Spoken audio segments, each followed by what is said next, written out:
بسم الله الرحمن الرحيم اللهم صل على محمد وآل محمد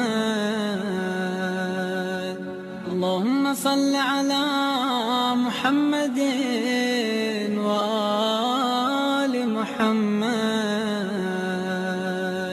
اعوذ باللہ من الشیطان اللعین الرجیم بسم اللہ الرحمن الرحیم الحمد للہ وکفا وسلام علی عبادہ الذین اصطفیٰ درود بھیجیے محمد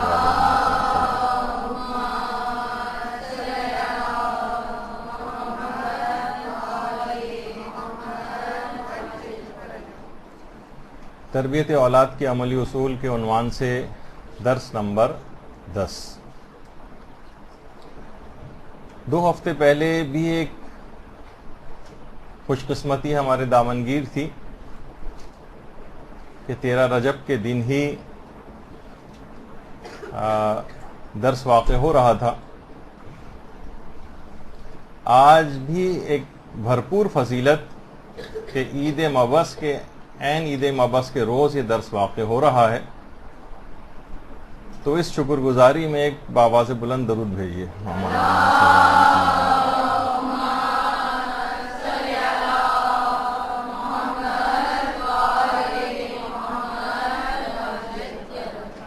اور اگر ایک اعتبار سے دیکھیں تو تربیت اولاد اور مقصد بعثت رسول ایک ہی ہے۔ باپ اور ماں اور نبی دونوں کا ہدف اور مقصد ایک ہی ہے۔ نبی جو کہ خود امت کا باپ ہوتا ہے، اس کا مقصد بھی امت کے تمام افراد کی اصلاح، ان کی فلاح، ان کو نقصان سے بچانا، ان کو جہنم کی آگ سے بچانا، یہ اس کا مقصد ہے۔ اور یہی مقصد تربیت اولاد میں بھی ہوتا ہے۔ باپ اور ماں کی پوری کوشش یہ ہوتی ہے کہ ہمارے بچے کی اصلاح ہو، وہ فلاح پائے، کامیابیوں سے ہمکنار ہو، اس کو نقصان سے دنیا میں بھی بچایا جائے، اسے نقصان سے آخرت میں بھی بچایا جائے۔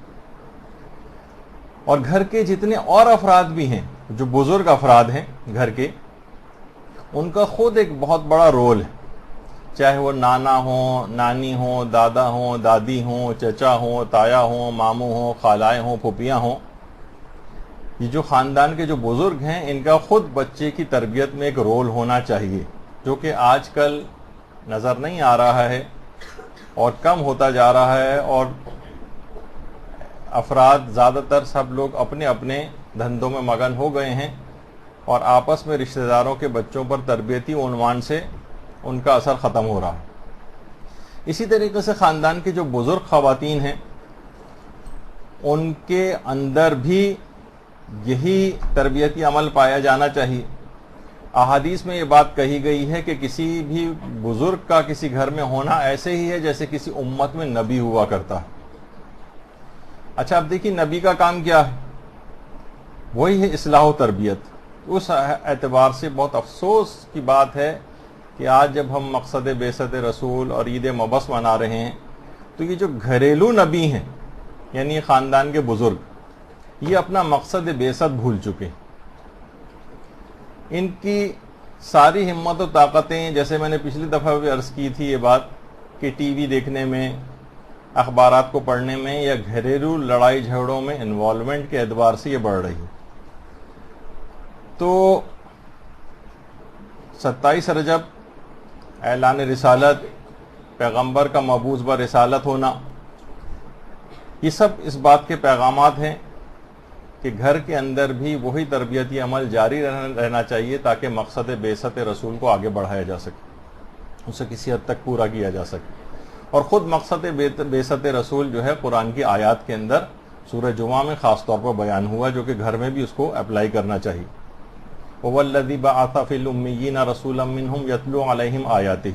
قرآن سے ارتباط بڑھانا چاہیے۔ مقصد بعثت یہ ہے رسول کا کہ وہ آیات قرآنی کی تلاوت کرتا ہے۔ ابھی جو گھر میں افراد ہیں، جو باپ ہے، جیسے کہ ہم نے کہا کہ اس کا بھی مقصد یہی تعلیم و تربیت ہے، تو بچے کا قرآن سے ارتباط بڑھائے، معلم اس کے لیے رکھوائے، اس کو احکامات اسلامی کی تعلیم کے اعتبار سے بھی، وَيُزَكِّيهِمْ تزکیہ نفس اس کا کرے، گناہوں سے اس کو بچائے، وَيُعَلِّمُهُمُ الْكِتَابَ وَالْحِکْمَةَ اور کتاب و حکمت کی وہ رسول تعلیم دیتا ہے، اس وجہ سے اس کو یعنی مبعوث کیا گیا ہے۔ تو گھر میں بھی جو گھریلو نبی ہیں، اپنے الفاظ میں جسے میں کہہ رہا ہوں، جو خاندان کے بزرگ ہیں یا والدین ہیں، ان کو یہی تمام چیزیں اپنے گھر کے اندر بھی یاد رکھنی چاہیے کہ ان کو یہ سب چیزیں کرنی ہیں، قرآن سے ارتباط بڑھانا ہے، ان کو گناہوں سے بچانا ہے، ان کو دنیا کی بھی تعلیم دلوانی ہے، ان کو آخرت کی تعلیم بھی دلوانی ہے، ان کو حکمت بھی سکھانی ہے، ان کو مسائل دینیہ بھی سکھانے ہیں، اخلاقیات سے بھی ہمکنار کرنا ہے، جو کہ پیغمبر اسلام کا مقصد بعثت ہے۔ تو یہ تمام چیزیں ایسی ہیں۔ اچھا دیکھیے، خود والدین جو تربیت کرتے ہیں وہ اولاد کی اندرونی صلاحیتوں کو ابھارتے ہیں، پروان چڑھاتے ہیں، اس کو جلا بخشتے ہیں تاکہ وہ ایک تکامل اور کامیابی حاصل کرے۔ تو یہی چیز بالکل بعثت کے اندر بھی ہے۔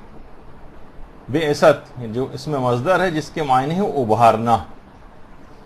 تو بعثت رسول کہ جتنے بھی مقاصد قرآن کے اندر بیان کیے گئے ہیں، سب سے بڑا مقصد ایک یہ بھی بیان کیا گیا ہے قرآن میں کہ وہ جہالت اور نادانی کو آ کر دور کرے، جہالت کو توڑ کر رکھ دے۔ اور یہی تربیت اولاد میں بھی بچے کے ساتھ ہونا چاہیے۔ بچہ ایک بے علم شخصیت پیدا ہوا ہے، وہ نادان ہوتا ہے، وہ کچھ نہیں جانتا ہے، والدین اسے تربیت دے کر اور تعلیم دے کر اس کی نادانی اور جہالت کو دور کرتے ہیں۔ رسول کا ایک اور مقصد بعثت جو ہے وہ اللہ کے بندوں پر اتمام حجت ہے، ہر اچھائی اور برائی اس کو بتا دیں تاکہ وہ کل اس بات کا اعتراض نہ کر سکے کہ پروردگار تو نے تو مجھے بتایا ہی نہیں تھا، میں اس وجہ سے احکامات پر عمل نہیں کر سکا، تو مجھے جہنم میں کیوں ڈالا جا رہا ہے۔ جنت اور جہنم میں جانے کا تاکہ اس کا استحقاق پیدا ہو سکے اور اس کو اعتراض کا موقع نہ مل جائے، اور اتمام حجت کے لیے پروردگار کی طرف سے اس وجہ سے پیغمبر کو مبعوث برسالت کیا گیا۔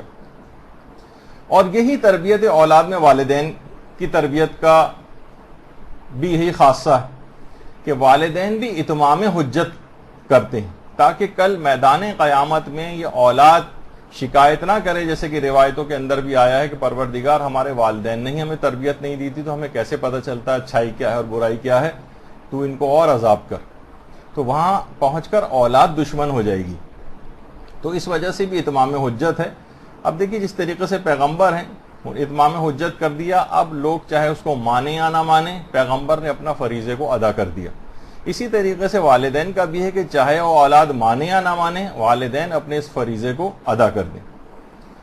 اور جب بھی وہ قرآن کے اندر آیات بھی اس سلسلے میں آئی ہیں کہ اے رسول تمہارا کام صرف یعنی پیغام پہنچا دینا ہے، تم ان کے اوپر کوئی داروغہ مقرر نہیں ہوئے ہو، لست علیہم بمسیطر۔ تو اسی طریقے سے والدین کو بھی ایک پیغام ہے کہ والدین بھی اپنی پوری کوشش کریں، اولاد نہ سدھرے، کم سے کم اتمام حجت اس انداز سے ہو جانا چاہیے۔ تو یہ تمام چیزیں ایسی ہیں کہ جس کو والدین کو علی الخصوص اس کو یاد رکھنے کی کوشش کرنا چاہیے۔ اچھا، والدین کی اس سلسلے میں تعلیم و تربیت بھی دینا یہ انبیاء کی بھی ذمہ داری ہے، اور مقصد بعثت کے اعتبار سے والدین کی بھی ذمہ داری ہے۔ البتہ اگر کوئی والدین تربیت فراہم نہ کر کے یا اس فریضے سے غافل ہو کر اس تربیتی عمل کا حصہ نہ بنے، جیسے کہ آج کل زیادہ تر والدین فقط جسمانی تربیت یا ایک اسکول کالج وغیرہ کے اندر بھیج کے اپنے اس فریضے کو ادا کرنے کی کوشش کرتے ہیں، تو اگر انہوں نے عمل نہیں کیا اس سلسلے میں تو گویا وہ اس مقصد بعثت رسول ہے اس کے اندر رکاوٹیں گویا وہ کھڑی کریں گے، اور اپنے عمل سے مقصد بعثت رسول کو باطل کرنے کی کوشش کریں گے۔ دیکھیے، بعثت کا مقصد کمال کی طرف لے جانا ہے۔ پیغمبر جو مبعوث ہوئے ہیں کہ لوگوں کو کمال کی طرف لے جائیں، زوال سے نکال کر کامیابی کی طرف۔ اور جو والدین اس فریضے کو ادا نہیں کرتے وہ گویا اپنے اس بچے کو اس کے برخلاف عمل کر کے زوال کی طرف لے کر جاتے ہیں۔ زوال کی طرف لے جانے سے کیا ہوگا؟ یعنی جہنم میں جانے کا وہ حقدار ہو جائے گا۔ تربیتی عمل کیونکہ اس نے فراموش کر دیا، اور دوسرا خطرناک کام انہوں نے یہ کیا کہ مقصد بعثت رسول کو فوت کرنے کی کوشش کی۔ اچھا، اب دیکھیے پیغمبر اسلام نے 40 سال تک اعلان رسالت کیوں نہیں کیا تھا؟ اعلان تو پہلے تمام علماء نے لکھا ہے کہ پہلے پیغمبر نے عمل کر کے دکھایا، یعنی مقصد بعثت رسول جو ہے وہ یہ کہ پہلے عمل کر کے دکھاؤ، اور یہی تربیت اولاد کا اصول بھی ہے کہ بچے کو تم پہلے عمل کر کے دکھاؤ، بچہ اس کے بعد خود بخود تربیتی عمل کو قبول کر لے گا۔ صرف زبانی جمع خرچ سے کام نہیں چلے گا کہ ہم نے تو اس کو سمجھا دیا ہے، بچے کے اوپر زبانی جمع خرچ اور واضح و نصیحت اتنا زیادہ اثر نہیں کرتا۔ تو پیغمبر نے 40 سال تک عمل کر کے دکھایا، پھر اعلان کیا، اور یہی والدین کو شروع سے آپ کو تربیت اولاد کی جتنی کلاسز ہوئی ہیں اس کے اندر یہ بات بار بار کہی گئی ہے کہ والدین کو بھی عمل کر کے دکھانا ہے بچے کے۔ پھر پیغمبر اسلام نے اعلان رسالت سے پہلے ایک اور کام کیا تھا کہ پوری ماحول سازی کی تھی، تاکہ جس وقت وہ اعلان رسالت کریں تو لوگوں میں قبولیت کا ایک جذبہ پیدا ہو جائے، بہت آسانی کے ساتھ پھر وہ پیغمبر کے اس پیغام کو قبول کریں۔ تو تربیت اولاد میں بھی والدین کا ایک بہت بڑا ایک طریقہ کار ہے، وہ یہ ہونا چاہیے کہ اس کے لیے ایک اچھا ماحول گھر کے اندر فراہم کریں جس سے بچے کو تربیتی عمل میں آسانی، پرسکون گھریلو ماحول، لڑائی جھگڑوں سے دور گھریلو ماحول، دینی ماحول، علمی ماحول، تاکہ بچہ آسانی سے اس تربیتی جو امور ہیں ان کو قبول کر لے۔ روزانہ وہ بد کلامی دیکھے گا، روزانہ وہ جھگڑے دیکھے گا خاندانوں کے، وہ بے عمل والدین کی گویا روزانہ زیارت کرے گا، ایسے بچے کبھی اعلیٰ کردار کی شخصیت کے حامل نہیں بن سکتے جو اس قسم کے ماحولوں کے اندر پرورش پاتے ہیں۔ تو پیغمبر کی دیکھیے بعثت کا ایک بہت بڑا جو مقصد تھا، اس مقصد کو پورا کرنے کے لیے پیغمبر نے ہر قسم کی مصیبتیں، ہر قسم کی سختیاں، ہر قسم کی پریشانیاں برداشت کی، اور کبھی مایوس نہیں ہوئے کہ نہیں یہ امت، کتنا بدترین عربوں کا ماحول تھا لیکن پیغمبر کبھی مایوس نہیں ہوئے کہ لوگ کبھی سدھر نہیں سکتے، مسلسل اپنے فریضے میں لگے رہے۔ تو یہی والدین کو بھی دیکھنا ہے، بہت مشکلات آئیں گی تربیت اولاد میں، بہت پریشانیاں آئیں گی، بہت صعوبتیں آئیں گی، آسان نہیں ہے تربیت کرنا، اور تو کبھی بھی ان کو سدھارنے سے اور ان کی اصلاح سے مایوس نہ ہوں۔ پیغمبر جس طریقے سے مایوس نہیں ہوئے اپنے مقصد بعثت رسالت کو پورا کرتے رہے، اسی طریقے سے والدین بھی مایوس نہ ہوں اور اپنے فریضے کو ادا کرتے جائیں، ادا کرتے جائیں اور ادا کرتے جائیں۔ اگر والدین اس فریضے کو تربیت اولاد کے انہوں نے اس طرح سے اختیار کر لیا تو گویا وہ مقصد بعثت رسول کو پورا کریں گے، اور حقیقی طور پر جو یہ دن ہے عید مبعث، اس کو عید کے طور پر منانے کے ایسے والدین صحیح معنوں میں حقدار ہوں گے جو اس انداز سے اپنے بچوں کی تربیت کر رہے ہیں۔ اور سب سے بڑھ کر کام اس میں یہ ہوگا کہ اللہ کے رسول کے دل کو راضی و خوشنود کرنے کا سبب بنیں گے۔ درود بھیجیے محمد علیہ وسلم۔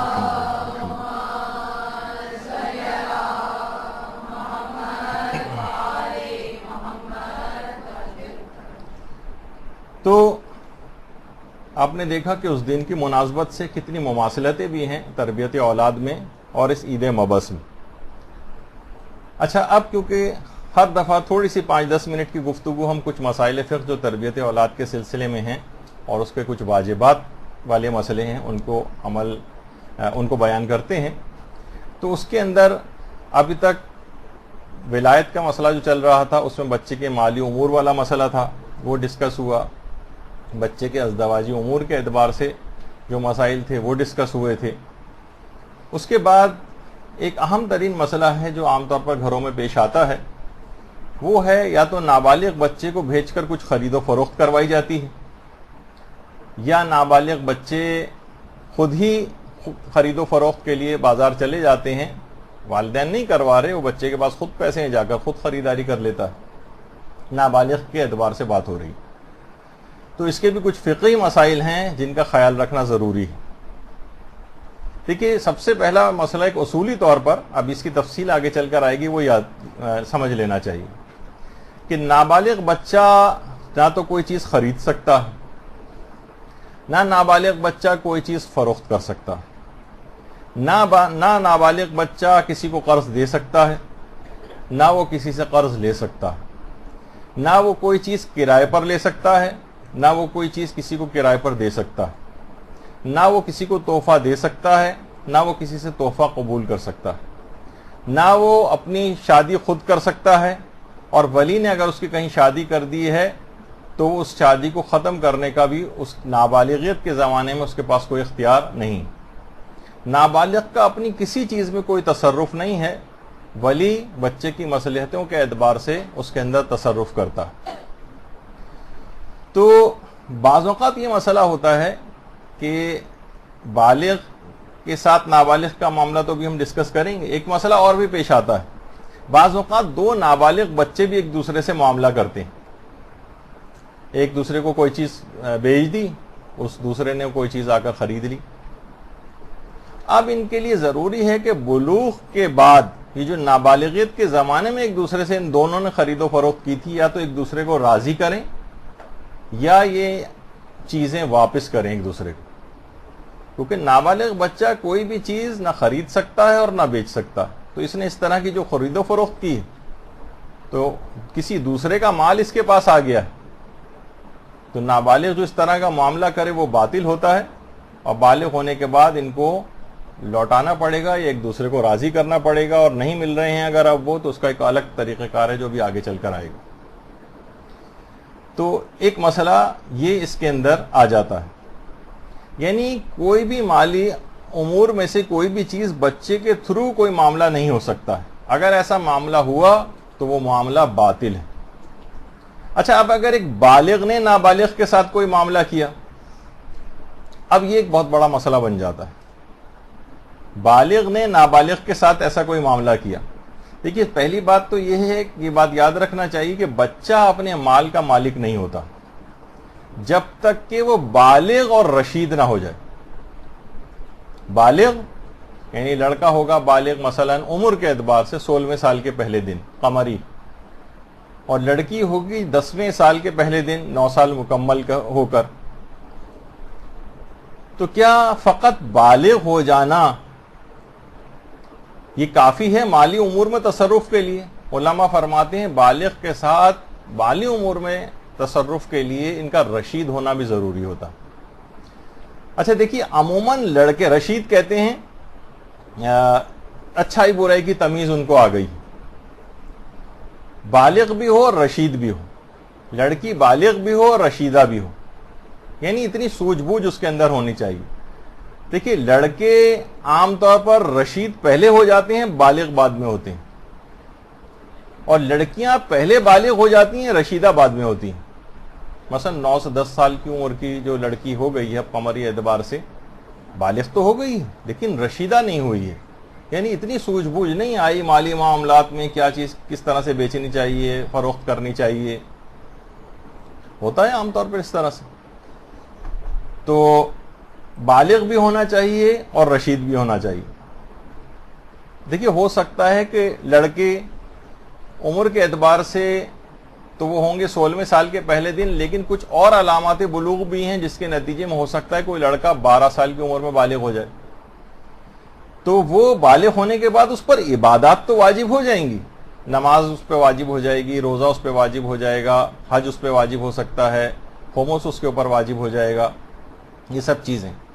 لیکن کیا وہ مالی امور میں تصرف کر سکتا ہے؟ کیا مکان بیچ سکتا ہے اپنا؟ کیا وہ زیورات جا کر بیچ سکتا ہے؟ اس کو رشید بھی ہونا چاہیے. تو 12 سال کی عمر میں ہو تو گیا ہے وہ جسمانی اعتبار سے بالغ، لیکن رشید ابھی نہیں ہوا.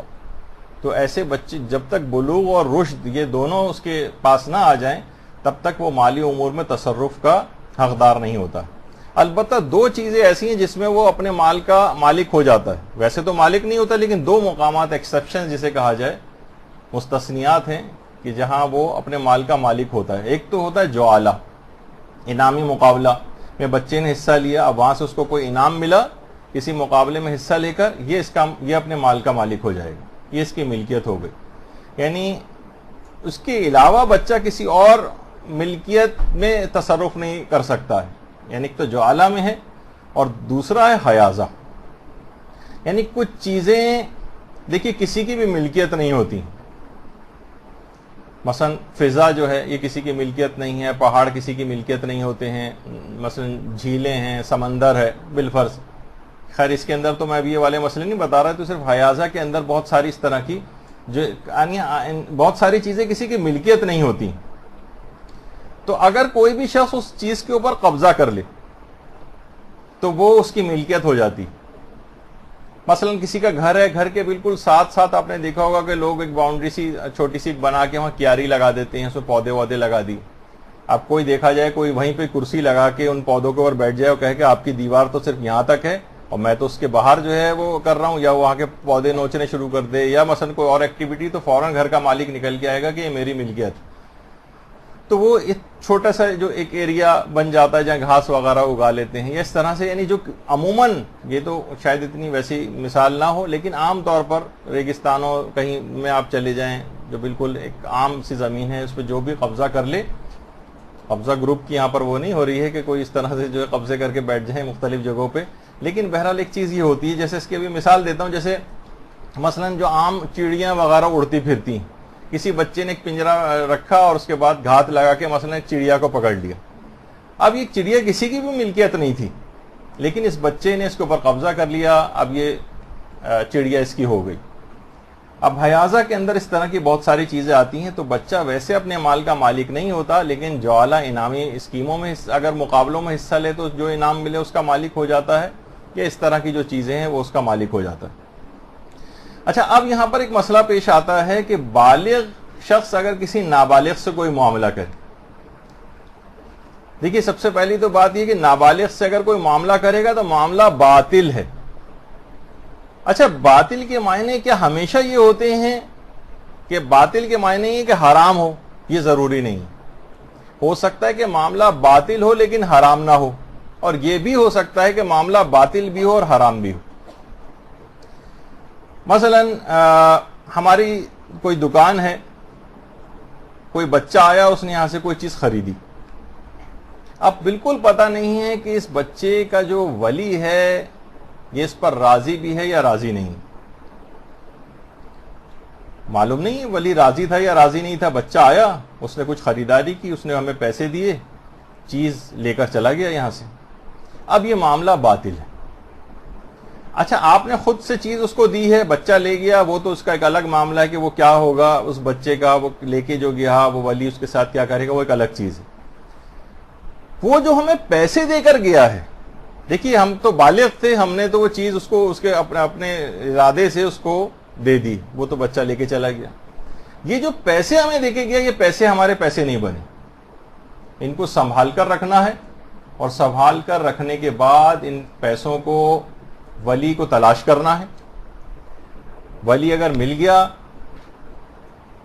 تو بہت اچھی بات ہے, یا تو اس کو راضی کریں یا پھر اس کو وہ پیسے واپس کریں, اور اگر نہیں ملا تو اس کا ایک الگ طریقہ کار ہے جو بھی آگے چل کے آنے والا ہے. نابالغ کے ساتھ کیونکہ معاملہ باطل ہے. اچھا دیکھیے, خرید و فروخت جو بھی کوئی شخص کرتا ہے نا, تو خرید و فروخت کے دو طریقے ہوتے ہیں. چاہے وہ بچہ خریدو, دیکھیے ابھی بہت سارے واجبات کے مسئلے ہیں, اس کو سمجھنا چاہیے, کیونکہ اس کے بعد یہ الگ سے کبھی یہ مسئلے بیان نہیں ہوتے. تو تربیت اولاد آ رہی ہے, نابالغ کے احکام بیان کر رہے ہیں, تو اس کے اندر چیزیں آ رہی ہیں, ورنہ کہاں عام طور پر یہ چیزیں بیان ہوتی. خرید و فروخت کے دو طریقے ہیں. ایک تو یہ ہے کہ خود فریق اور پارٹی بن کر خرید و فروخت کریں, یعنی براہ راست خود خریدنے. مثلا آپ کوئی چیز خود خریدنے جا رہی ہیں, اسے کہتے ہیں خود پارٹی بن کر, خود ایک فریق بن کر خرید و فروخت کرنا. اچھا, دوسرا طریقہ کار یہ ہوتا ہے, نہیں پہلے جیسے بچہ بھی ہے, یہ اگر خود خریدنے گیا ہے کسی جگہ, خود, کسی نے بھیجا نہیں ہے, باپ نے نہیں بھیجا, کسی نے نہیں بھیجا ہے, خود سے اس کے پاس پیسے تھے, جیب خرچے سے گیا, جا کر خرید کر لے آیا کوئی چیز.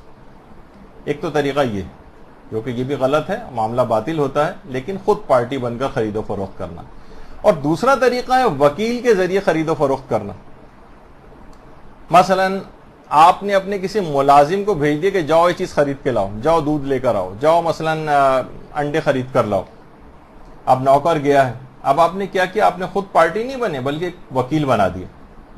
ایسٹیٹ ایجنٹس ہوتے ہیں, اس کے ذریعے مثلا پلاٹ خرید رہے ہیں, کوئی پراپرٹی خرید رہے ہیں. اسی طریقے کمیشن ایجنٹ ہوتے ہیں, بروکرز وغیرہ ہوتے ہیں, جو کہ یعنی ہم براہ راست خود نہیں جا رہے ہیں بلکہ کسی اور کو بھیج رہے ہیں.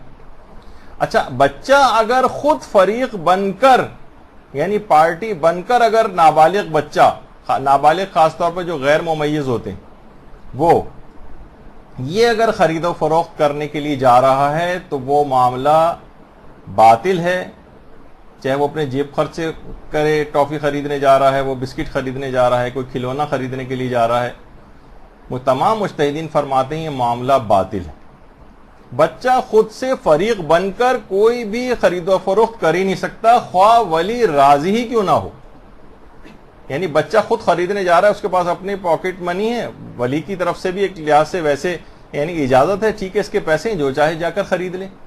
یہ بھی کافی نہیں ہے، بچہ خود سے خرید و فروخت کر ہی نہیں سکتا ہے.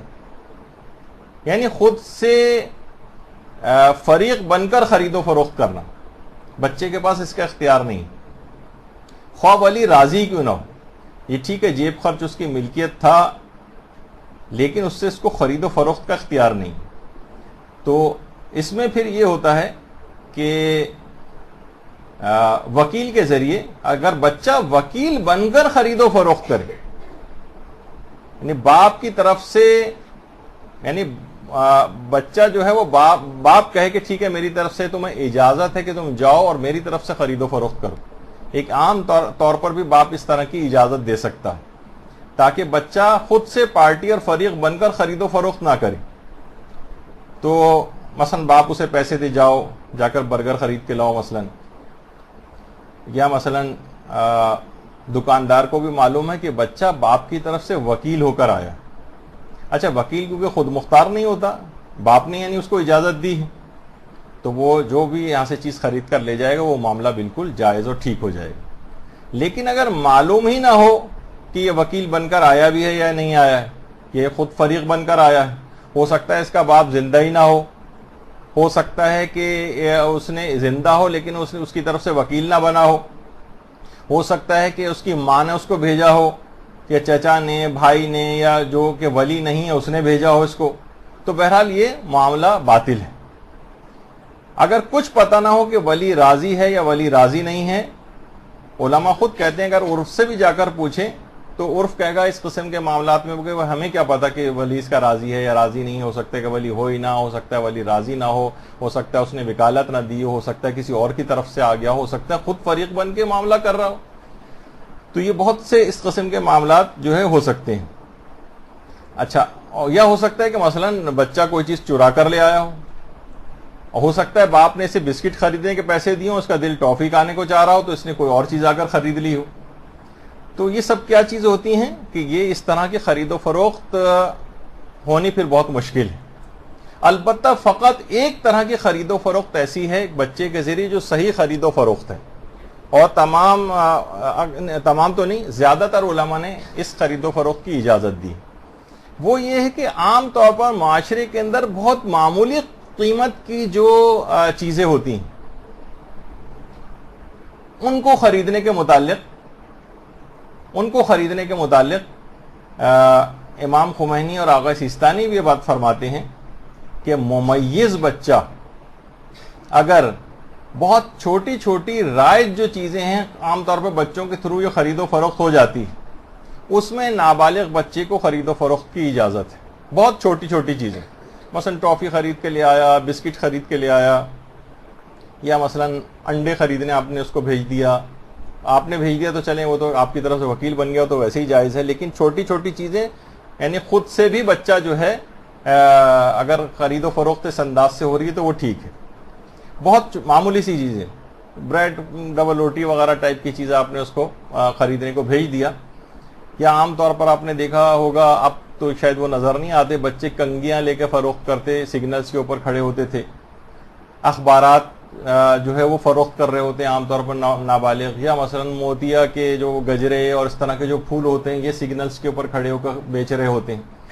تو بہت معمولی سی جو قیمت کی جو چیزیں ہیں وہ بچہ جو ہے اس سے خرید و فروخت وہ ان چیزوں کی صحیح.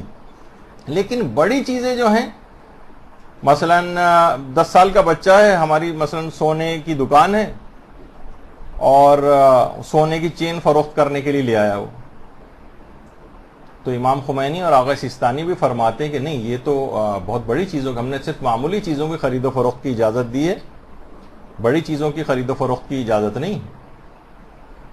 تو بہت کم اور معمولی قیمت کی چیزیں، مثلا بچہ آیا اور وہ مکان کے ڈاکومنٹس وغیرہ لے آیا، یا کہ کہہ رہا ہے کہ میں اس کو بیچنا چاہتا ہوں، دیکھیے عام طور پر اس طرح سے ہوتا ہے. خود میرے اپنے ایک عزیز رشتے دار تھے, وہ کہیں گئے ہوئے تھے, ان کے گھر میں تقریباً 1.5 لاکھ روپے کا جنریٹر تھا. 14 سال کا میرا خیال ہے, بالغ بھی نہیں ہوا تھا وہ, جو عام طور پہ گھر میں چھوٹے چھوٹے اس طرح کے ملازم ہوتے ہیں. اس نے وہ گلی سے ایک ٹھیلے والا گزر رہا تھا, اس کو کہا کہ یہ جنریٹر بیچنا ہے. 5,000 روپے کا, وہ 1.5 لاکھ روپے کا اس نے جنریٹر اس کو دیا. اس کے بعد وہ غائب ہو گیا. اب مسئلہ کیا ہے, یعنی میں آپ کو اس لحاظ سے بتانے کے لیے کہ نابالغ بچہ جو ہے وہ اس کے پاس خرید و فروخت کا اس انداز سے اختیار نہیں ہوتا, اور وہ اگر اس طرح سے کوئی معاملہ, بڑا معاملہ کرے, دیکھیے چھوٹا معاملہ ہوتا تو چلیں وہ کہہ سکتا تھا وہ ریڑھی والا کہ بھائی یہ اس نے بھی موقع سے فائدہ اٹھایا, لیکن اتنی بڑی چیز کوئی نابالغ کیسے جو ہے وہ بیچ سکتا ہے. چھوٹی چیزوں کو بیچنے کی اجازت ہے, لیکن بڑی چیزوں کو, بہت معمولی سی کی تو اجازت ہے, لیکن جو زیادہ قیمتی ہیں, جو سونا ہے, پلاٹ ہے, اور بڑی بڑی اس طرح کی چیزیں ہیں, یہ بچہ اگر اس طرح سے خود خرید و فروخت کر رہا ہو تو وہ معاملہ باطل ہے. اچھا, اب یہ کہ جو معاملہ باطل کہا جاتا ہے, معاملے کے باطل ہونے سے کیا مراد ہے؟ دیکھیے اس کے اندر ہو سکتا ہے کہ آپ کا نقصان ہو جائے. بچہ تو وہ پیسے لے کر چلا گیا, وہ بیچ کے, ہم نے موقع سے فائدہ اٹھایا کہ سونا بیچنے کے لیے آیا ہے, چلو ٹھیک ہے اس سے پیسے پکڑ لیتے ہیں, اس سے سونا پکڑ لیتے ہیں, پیسے جو ہے بچہ لے کر چلا گیا. اس کے بعد باپ آ گیا بچے کا, کہنے لگا کہ یہ جو, اس کو پتہ چل گیا, مار پٹائی کی, پتہ چلا بچہ اس دکان پر سامان اپنا یہ سونا بیچ کے گیا ہے. اس نے کہا میرے سونے کا سیٹ واپس کرو. تو آپ یا وہ چوڑی واپس کرو, یا لاکٹ واپس کرو, یا سونے کا کوئی بسکٹ تھا وہ بیچ کے چلا گیا, اسے واپس کرو. تو اب اس سے اندازہ لگائیں کہ آپ یہ نہیں کہہ سکتے کہ بھائی وہ تو پیسے مجھ سے لے جا چکا ہے. باپ یہ کہہ سکتا ہے کہ ٹھیک ہے وہ پیسے لے گئے, وہ اس کا معاملہ ہے, لیکن وہ تم نے وہ چیز خریدی کیسے, کیونکہ معاملہ باطل ہے, باپ اس کا ذمہ دار نہیں ہے. خاص طور پر بچہ اگر غیر ممیز ہو تو بالکل بھی ذمہ دار نہیں, اور باپ آپ سے وہ چیز آپ کو واپس کرنی پڑے گی. آپ کو وہ چیز واپس کرنی پڑے گی, یعنی وہ سونے کا سیٹ واپس کرنا پڑے گا, چاہے وہ بچہ آپ سے پیسے بھی لے جا چکا ہو, کیونکہ معاملہ باطل تھا. یعنی باطل اگر معاملہ نہ ہو تو آپ ڈٹ سکتے ہیں, یہ معاملہ کیونکہ صحیح ہوا ہے, لیکن اگر معاملہ باطل ہوا ہے تو آپ کو ڈٹ نہیں سکتے. خواہ آپ کو وہ پیسے واپس نہ ملیں, آپ کو وہ چیز واپس کرنی پڑے گی, یا مصالحت کریں, باپ کو راضی کریں. تو یہ سب کی چیز ہے. یعنی بچہ خود فریق بن کر خرید و فروخت نہیں کر سکتا, معاملہ باطل ہے. تو یا تو آپ کو یہ کرنا ہے, معاملہ باطل ہو تو آپ کو پیسے واپس کرنے پڑ سکتے ہیں, یا اس کو باپ کو یا اس کے ولی کو راضی کرنا پڑ سکتا ہے. اور اگر بچے کا ولی نہ ملے تو پھر کیا کریں؟ اس میں فقہا میں اختلاف ہے. امام خمینی فرماتے تھے کہ پھر اس پیسے کو ولی نہیں مل رہا ہے, حاکم شرع تک پہنچائیں. حاکم شرع تک اپنے پاس نہیں رکھ سکتے. اور آقا سیستانی اور آقا خوئی فرماتے تھے کہ رد مظالم کے طور پر حاکم شرع کی اجازت سے اس چیز کو صدقہ کریں. تو ابھی آپ نے دیکھا کہ یعنی جو ہم نے کہا کہ معاملہ باطل ہو تو آپ ڈٹ سکتے ہیں. اس کی عملی مثال عام طور پر کرائے کے مکان کا ایک اہم مسئلہ. مثلا عام طور پر کرائے کا مکان جس طریقے سے ہوتا ہے اس میں کہ ایگریمنٹ کیا جاتا ہے, ٹیننسی ایگریمنٹ ہوتا ہے, رینٹ ایگریمنٹ جسے بھی کہا جاتا ہے. اگر کسی نے یہ نہیں بنایا اور ہماری انڈرسٹینڈنگ تھی, ہمارا رشتہ دار تھا, دوست تھا, ہم نے اس کو بس بات ہو گئی کہ کتنے پیسے پر منتھ اس کو دینے ہیں کرائے کے, تو لیکن ہم نے کوئی مدت طے نہیں کی, بس رہتے رہی. ہم نے جان پہچان کی وجہ سے اس کو دے دیا مکان رہنے کے لیے. وہ مکان میں مثلا ہم آ گئے کرایہ دار کے طور پر, اس مکان کے اندر سیٹ بھی ہو گئے. اب 1 ماہ بعد بھی یا 15 دن بعد بھی اگر مالک مکان نے کہا کہ خالی کرو تو ہمیں اسی دن مکان کو خالی کرنا پڑے گا, کیونکہ آپ نے جو مدت ہے وہ طے نہیں کی ہے. اس طرح کا جو وکالت نامہ جس کے اندر مدت وغیرہ کوئی طے نہ ہو, ایک لحاظ سے وہ باطل ہے. تو معاملہ بھی باطل ہے. آپ کو فوراً واجب ہے کہ وہاں سے نکل جائیں. وہاں پر رہنا حرام ہے, وہاں پہ نمازیں پڑھنا حرام ہے. عام طور پر جو ایگریمنٹ سے ایکسیڈ کر کے کرایہ دار اسی مکان کے اندر مالک مکان کو تنگ کر کے رہ رہے ہوتے ہیں, وہ جبکہ وہ کہہ چکا ہے کہ بس اب ہمارا جتنا ایگریمنٹ تھا وہ پورا ہو چکا ہے, ایگریمنٹ کے بعد اس طرح سے رہنا یا بغیر ایگریمنٹ کے رہ رہے تھے اور اس نے کہا تو آپ کو فوراً خالی کرنا پڑے گا یا اس کو راضی کرنا پڑے گا؟ مثلا اگر آپ نے ایگریمنٹ کر لیا 3 سال کا ایگریمنٹ، یہاں تو پتہ نہیں شاید 11 مہینے وغیرہ کا ایگریمنٹ ہوتا ہے لیکن شاید زیادہ کا بھی ہو سکتا ہو، تو شرعاً اور قانوناً پھر آپ کا وہاں رہنا حق بن جاتا ہے، پھر مالک مکان بھی آپ کو نہیں نکال سکتا ہے۔ اگر مالک مکان نے زور زبردستی کر کے آپ کا سامان نکال کے باہر بھی پھینکوا دیا اور خود آ کر رہنے لگا، اس کی اپنی تمام نمازیں باطل سمجھی جائیں گی اپنے ہی مکان کے اندر، کیونکہ تم نے جس معاہدہ تم نے کیا تھا تم نے معاہدے کو کیسے توڑا۔ تو معاملہ باطل نہ ہو تو آپ ڈٹ سکتے ہیں۔ تو ہمیشہ یہ بات یاد رکھ لیجئے کہ ہمیشہ ایک ایگریمنٹ ضرور ہونا چاہیے، کرایہ دار ہوں یا مالک مکان ایک باقاعدہ ایک ایگریمنٹ کریں، اس سے پھر جو بھی ایکسیڈ کرے گا وہ گناہگار ہوگا اور اس کے لیے واجب ہو جائے گا کہ اس کو خالی کرے، یا مالک مکان غلطی پہ ہوگا یا مثلا کرایہ دار اس کے اندر غلطی، جو بھی ہوگا اس کے لیے جائز نہیں ہوگا۔ اچھا، تاکہ معاملہ جائز ہو باطل نہ ہو۔ لیکن نابالغ سے خرید و فروخت ایک بہت ٹیڑھا قسم کا معاملہ ہے، خاص طور پر بچہ اگر یتیم ہے نا، باپ کا انتقال ہو چکا ہے تو پھر تو اور ہی زیادہ ٹیڑھا ہے۔ یہ بات یاد رکھ لیجئے، کئی دفعہ آ چکی ہے بات کہ ماں جو ہے وہ بچے کی ولی نہیں ہوتی ہے، اور وہ اگر اجازتیں دے بھی دے تو بیکار ہے، سوائے اس کے کہ ماں کو جو اس طرح کی ولایت ہے وہ حاکم شرع وغیرہ سے اس کو منتقل ہو گئی ہو، اس نے اجازت دے دی ہو تو ایک الگ بات ہے۔ تو ماؤں کو بھی یہ چاہیے عام طور پر کہ مثلا شوہر زندہ ہے تو جو بچے کا باپ ہے وہی ولی ہوتا ہے، تو ماؤں کو چاہیے کہ اس طرح کے مالی امور کی اجازتیں بھی باقاعدہ طور پر اپنے شوہر سے لے لیں، تاکہ بچے کی اس انداز سے جو مالیات کے اندر بعض اوقات تصرف کرنا ہوتا ہے وہ ماں جو ہے وہ کر سکے۔ تو بہت سے افراد کہتے ہیں، سوالات بھی پوچھتے ہیں کہ بھائی ہم نے تو آج تک کبھی یہ والے مسئلے نہیں سنے، نہ کسی جگہ پڑھے، نہ کسی جگہ بیان ہوتے ہیں۔ تو جو علماء ہیں وہ باقاعدہ بیان کرتے ہیں۔ کتنے علماء سے ہم نے سنا کہ جو اس قسم کے مسئلے جو ہے وہ بیان کرتے ہیں کتابوں کے اندر، حتیٰ کہ توضیح المسائل تک کے اندر لکھے ہوئے ہیں، مجتہدین کے تمام استفتاءات میں لکھے ہوئے ہیں۔ تو کوئی ایک بہت انوکھی باتیں جو ہیں وہ یہاں پر اس لحاظ سے نہیں کی جا رہی ہیں کہ جو اس سے پہلے کبھی نہیں ہوئیں، یہ سب موجود ہیں۔ یہ الگ بات ہے کہ اتنی زیادہ ایسے کوئی فورم نہیں ہے، مجالس کے عنوان یہ نہیں ہوتے ہیں، مدرسوں کے اندر لوگ بھیجتے نہیں ہیں، گھروں کے اوپر درس منعقد نہیں ہوتے ہیں، سیمینار اور ورکشاپ اس طرح کے دینی مسائل کے اوپر کہیں پہ رکھے ہی نہیں جاتے ہیں۔ تو یہ مسئلے کہاں سے پتہ چلیں گے لوگوں کو؟ تو یہ سب چیزیں دیکھیے، نابالغیت کے زمانے میں جب بھی کہا جاتا ہے کہ نابالغیت کے زمانے سے ریگولر طور پر مدرسے کے اندر داخلہ کرانا بچے کا یہ بہت ضروری، چند سال کے اندر ہی بچہ اس قسم کے تمام ضروری مسائل سے واقف ہو جاتا ہے۔ ورنہ ہم نے دیکھا کہ 60 سال گزر جاتے ہیں، 70 سال، 80 سال، 90 سال کے بزرگ ہیں لیکن بنیادی مسائل سے بالکل لا علم ہے۔ اکثر اوقات دیکھتے ہیں کہ ان کا وضو باطل ہے، ان کی نمازیں باطل ہیں، ان کے روزے باطل ہیں، ان کے حج باطل ہو جاتے ہیں، حتیٰ کہ بیچارے اتنے زیادہ قابل رحم حالت ان کی ہو جاتی ہے کہ 70 سال کے ہو گئے، 80 سال کے ہو گئے ہیں اور نمازیں نہیں پڑھی تھی، دوبارہ نمازیں پڑھ رہے ہیں، دوبارہ روزے رکھ رہے ہیں، پتہ چلا اتنی محنت دوبارہ کر کے 20 25 30 سال کی مزید انہوں نے نمازیں بھی پڑھ لی ہیں، تب وہ کیونکہ جہالت ہے، مسائل سے واقفیت کے بغیر انہوں نے نمازیں پڑھی، وہ دوبارہ پڑھی گئی نمازیں بھی باطل ہو جاتی ہیں۔ اس وجہ سے تربیت اولاد کے اندر خاص طور پر والدین کو یہ بات سمجھنا چاہیے کہ کوئی بھی دینی مدارس ہوں ان کو ان کے نظام کو بھی مضبوط ہونا چاہیے ہر علاقے کے اندر، تاکہ آرام سے اس کو بھیجا جا سکے۔ اب آپ میں سے دیکھیے کتنی دور دور سے یہاں پہ خواتین جو ہے مجھے معلوم ہے کہ تشریف لے کر آئیں۔ اپنے علاقوں کے اندر ایسا سسٹم کیوں نہیں ہے کہ آپ کو اتنے دور کی مسافت طے کر کے یہاں پر آنا پڑ رہا؟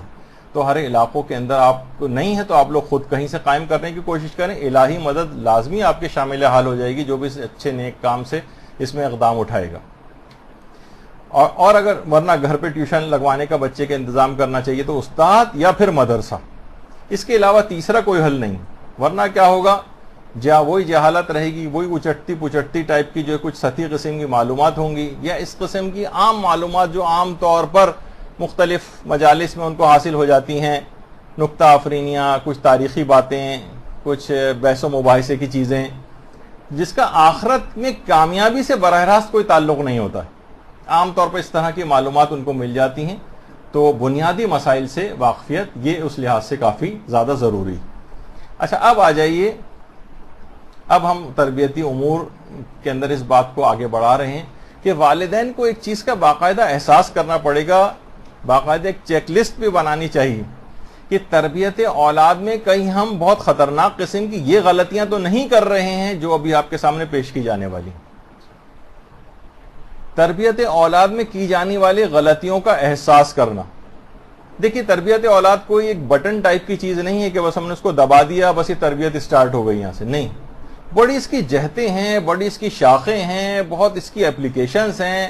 چھوٹی چھوٹی باتیں, کچھ نفسیاتی باتیں, کچھ جسمانی باتیں, کچھ روحانی باتیں, کچھ اس طرح کی بہت ساری چیزوں کا ایک مجموعہ تربیت بنتی. تو ان غلطیوں کو دیکھنا ہے کہ کئی مجموعی اعتبار سے وہ غلطیاں تو نہیں ہو رہی. مثلا سب سے بڑی غلطی تو یہی کہ مثلا ماں اور باپ وہ سینگ لڑا رہے ہیں, لڑائی جھگڑا گھر کے اندر کر رہے ہیں, اولاد جو ہے اپنی دیکھ رہی ہے.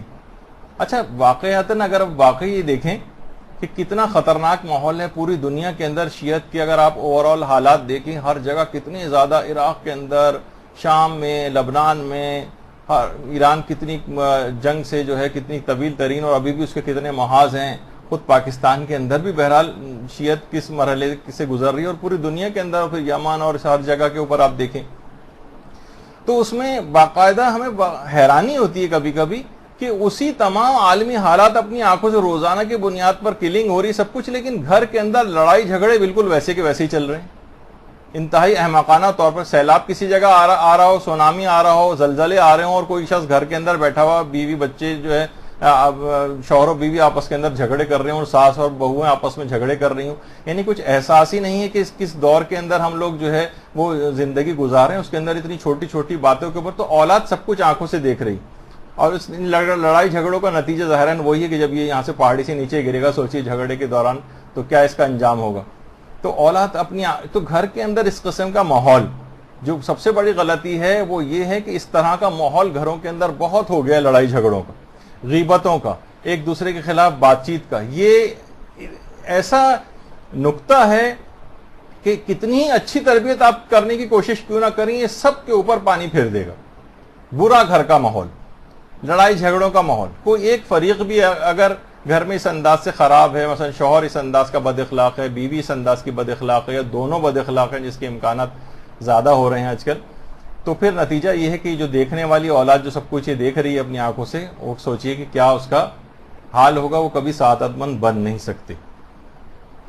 دوسری غلطی یہ ہوتی ہے, جو چھوٹی چھوٹی بظاہر غلطیاں لگتی ہیں لیکن ساری ایڈ اپ ہو کے بچے کو خراب کرتی ہیں. اس کا موازنہ دوسروں کے ساتھ, بچوں کے ساتھ کر کے اس کو شرم دلانا, اس کا موازنہ اپنے بھائی کے ساتھ کرنا, اس کا موازنہ مثلا جو ہے اپنے کزن کے ساتھ کرنا, اس کا اور اچھے بچوں کے ساتھ موازنہ کرتے رہنا. دیکھو تم ایسے ہو جبکہ وہ کتنا اچھا ہے, تم ایسی ہو جبکہ وہ کتنی اچھی. یہ بظاہر آپ اس کو بڑا سوچتے ہیں کہ شاید اس کو بڑی غیرت آئے گی سن کے, نہیں, وہ اور زیادہ ایک تو ڈپریس ہوتا ہے, بلکہ اس بچے کے لیے اس کے دل میں حسد کے جذبات پیدا کیے جاتے ہیں. وہ اس کے ساتھ جلنے لگتا ہے, اس سے حسد کرنے لگتا ہے, اور نہیں بھی اگر کرے تو اس میں اپنی بڑی توہین محسوس کرتا ہے کہ بچے کا مقابلہ کسی دوسرے موازنہ کر کے اس کو ڈیگریڈ کر کے کسی اور بچے کو اٹھایا جا رہا.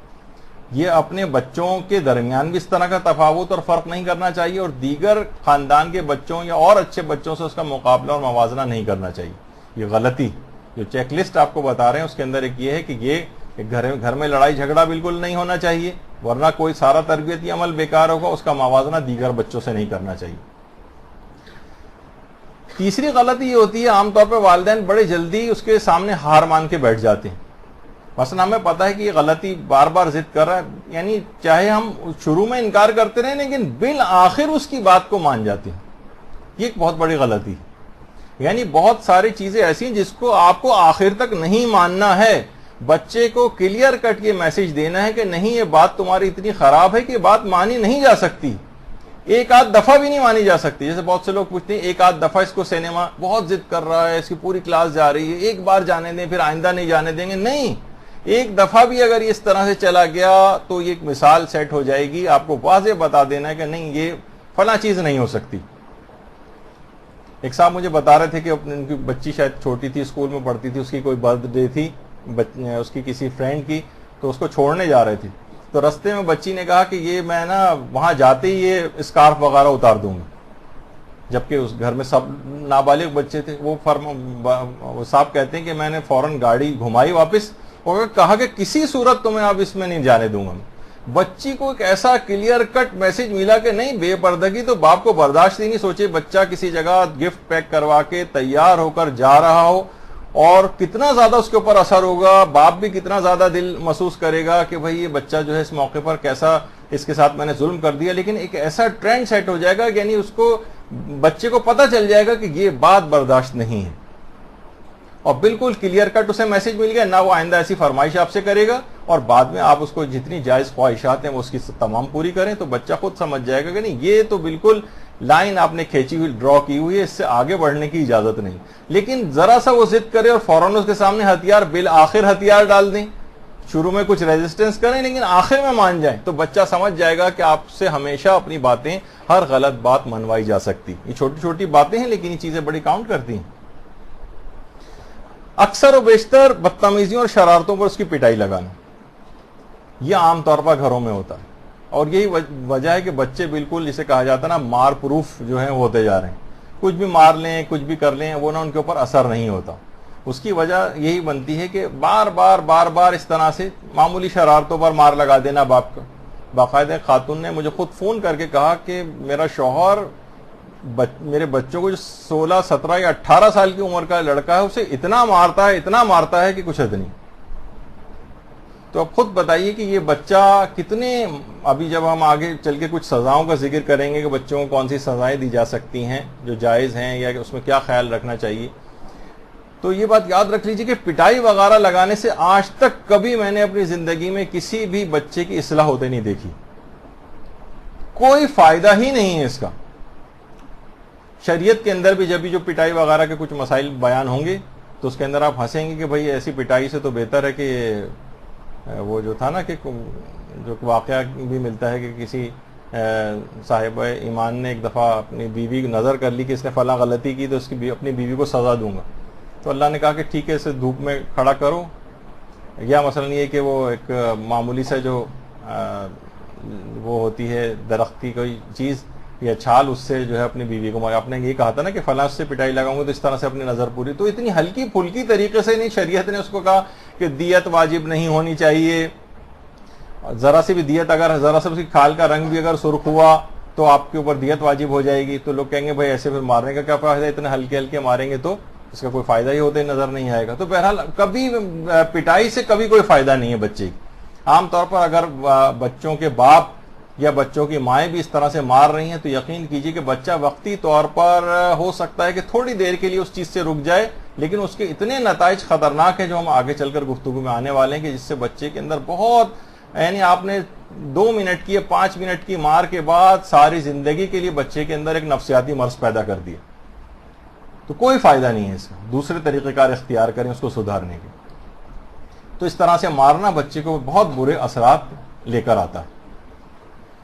اچھا، بچے کے اوپر ہر وقت روک ٹوک اور نکتہ چینی کرتے رہنا، یہ آج کل گھروں کے اندر بہت ہی زیادہ دیکھنے میں آ رہا ہے. ہر وقت روک ٹوک، ہر وقت روک ٹوک، ہر وقت نکتہ چینی، ہر بات پہ اس کے تنقید، ہر بات پہ تنقید. بچہ اس سے پھر کیا ہوتا ہے کہ اس کی کوئی خاص آپ کی بات کی اس کے اوپر کوئی اثر نہیں ہوتا. یوں نہ بیٹھو، یوں نہ کھڑے ہو، یوں نہ کرو، یوں نہ کرو، اس آپ نے جیسے نارمل سی بھی جو بات چیت ہے اس کے اندر بھی ہر وقت اسے ہدف تنقید بنانا.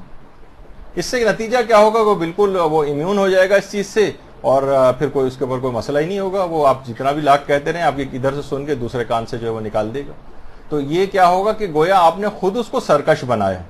آپ نے ہر وقت کی روک ٹوک اور نکتہ چینی سے آپ کو دیکھنا چاہیے کہاں واقعی مجھے بولنا چاہیے، روکنا چاہیے، اور کہاں جو ہے اس کو برداشت کر لینا چاہیے یا اس کی عمر کے تقاضے کے تحت سے اسے چھوڑ دینا چاہیے. بہت بڑی غلطی ہوتی ہے کہ لوگ اسے بڈھا، یعنی ابھی آگے چل کر آئے گا کہ بہت بڑی غلطی ہے اس کا بچہ ہونا فراموش کر دینا. تربیت اولاد کی غلطیوں میں سے ایک غلطی، خیر وہ ابھی آگے چل کر آئے گی وہ بھی. تو اس کے اوپر اس طرح سے ہر وقت ڈانٹنا، چلانا بچے کے اوپر، یہ بالکل بھی اس کے اوپر بہت غلط نفسیاتی اثرات اس لحاظ سے مرتب کرتا ہے. اکثر بچے کے ساتھ وعدہ خلافی کرنا. دیکھیے، بچہ اپنے والد کو، باپ کو رب سمجھتا ہے، بلکہ اپنے والدین کو رب سمجھتا ہے. میں نے آپ کو اس سے پہلے کلاسز میں بتایا تھا کہ اس کا خدائی وعدوں پر سے بھی اعتبار اٹھ جاتا ہے اگر والدین نے بچپنے کے زمانے میں اس سے وعدہ خلافی کی. اچھا کیسے اس کی مظاہر کیسے دیکھنے میں آتے ہیں؟ اس طرح سے کہ لاکھ اس کو ثواب اور ترغیب کی چیزیں آپ بتائیں، لاکھ ثواب سنائیں ایک سے ایک بڑے، وہ بیزار ہو کر سنے گا، بچہ نہیں بڑا ہونے کے بعد بھی۔ اب آپ خود دیکھیں بہت ساری چیزیں جو ہیں اخلاقیات و مواعظ کے اندر ایسے ایسے ثواب بتائے جاتے ہیں کہ عقل حیران رہ جاتی ہے، دل خوشی سے بھر جانا چاہیے، فوراً عمل کی طرف رغبت ہونی چاہیے کہ ہم اس کام کو کریں، بالکل ایک بیزاری کی سی کیفیت ہے۔ یعنی اگر کہا جائے کہ سب کو کلاس ختم ہونے کے بعد 1,000 کا نوٹ ملے گا، ایک دم سے آپ کے دل میں خوشی جو ہے بیٹھ جائے گی۔ دیکھیے عید مبس کتنی عظیم ترین عید ہے کہ پیغمبر اسلام سوچئے کہ اللہ کی بزرگ ترین نعمت، اللہم صلی علی محمد و علی محمد،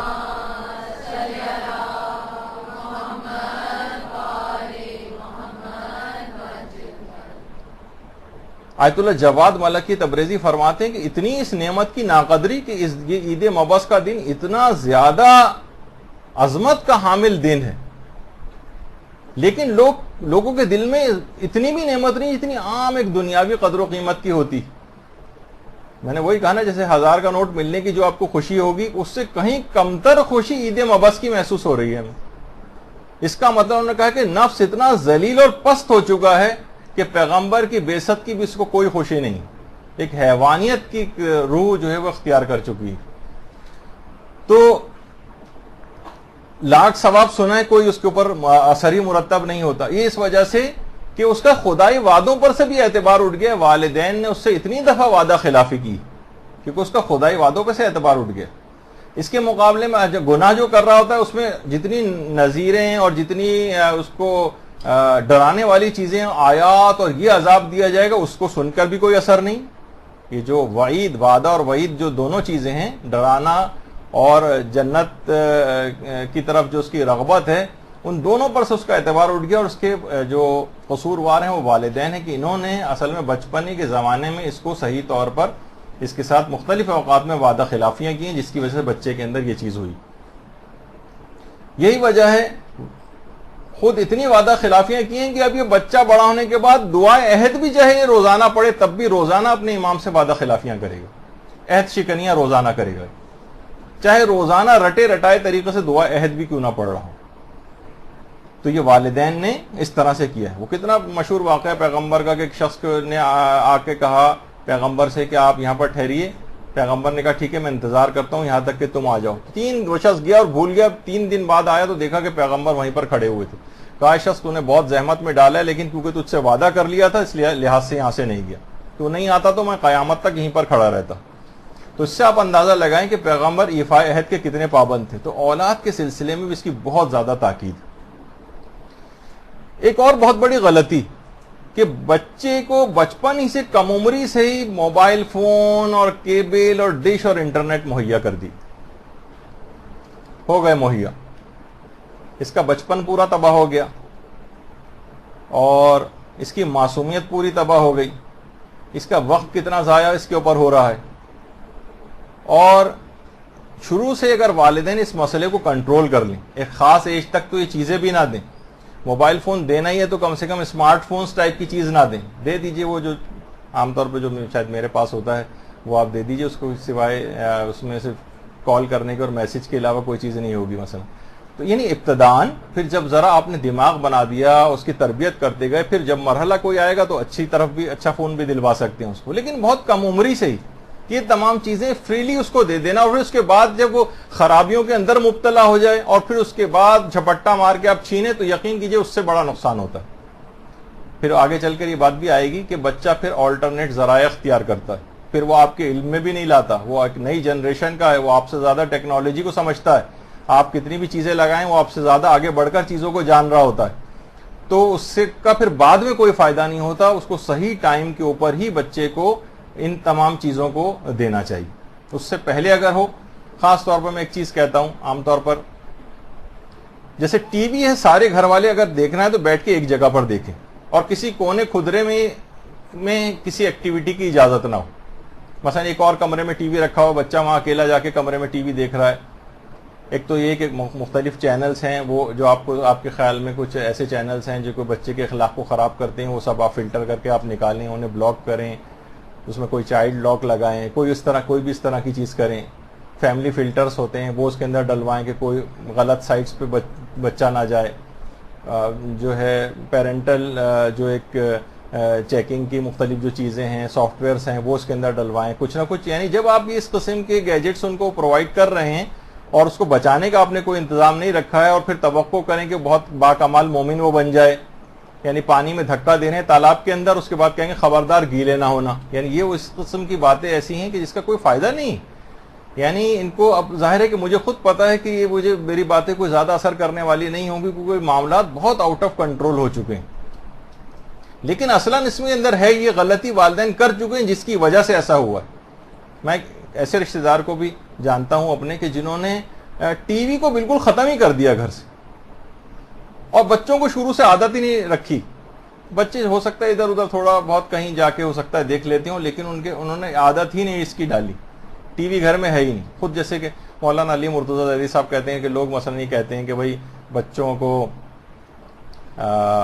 یہ بھی تو دیکھنی چیزیں ضروری ہیں ورنہ اس کو معلومات عامہ کیسے ہوں. کہنے کہ میں ٹی وی دیکھتا ہی نہیں ہوں اور معلومات عامہ کے اعتبار سے کسی بھی شخص کو جو ہر وقت ٹی وی دیکھتا ہوں میرے ساتھ بٹھا دیجیے آپ. اس کا مطلب یہ کہ اس میں فضولیات وقت ضائع کرنے کی چیزیں ساری دیکھی جا رہی ہیں. جیسے ایک زمانے میں ہوا تھا کہ جناب بچوں سے آپ پوچھیں کہ آپ کیوں اتنا وقت ضائع کرتے ہیں, کہتے ہیں ہم اس کے اندر مثلا نیشنل جیوگرافک دیکھتے ہیں. اچھا اب تک آپ نیشنل جیوگرافک کتنا پتہ نہیں کتنے ہزاروں گھنٹے دیکھ چکے ہیں. بس اس میں وہ کیا ہوتا ہے وہ شیر جو ہے وہ فلاں اس کا شکار کر رہا ہے, کبھی وہ زیبرے کا شکار کر رہا ہے, کبھی مثلا جو ہے وہ کسی گائے کا یا بھینسے کا شکار کر رہا ہے, بس یہ دیکھے چلے جا رہے ہیں. اچھا کہا جائے کہ آپ نے اب تک ہزاروں گھنٹے نیشنل جیوگرافک کے دیکھے یہ لیجئے پیپر, اور جو معلومات آپ کو اب تک حاصل ہوئی اس پیپر پہ لکھ دیجئے, ایک صفحہ بھی کوئی نہیں لکھ سکتا. تو کیا معلومات حاصل کی تھی آپ نے؟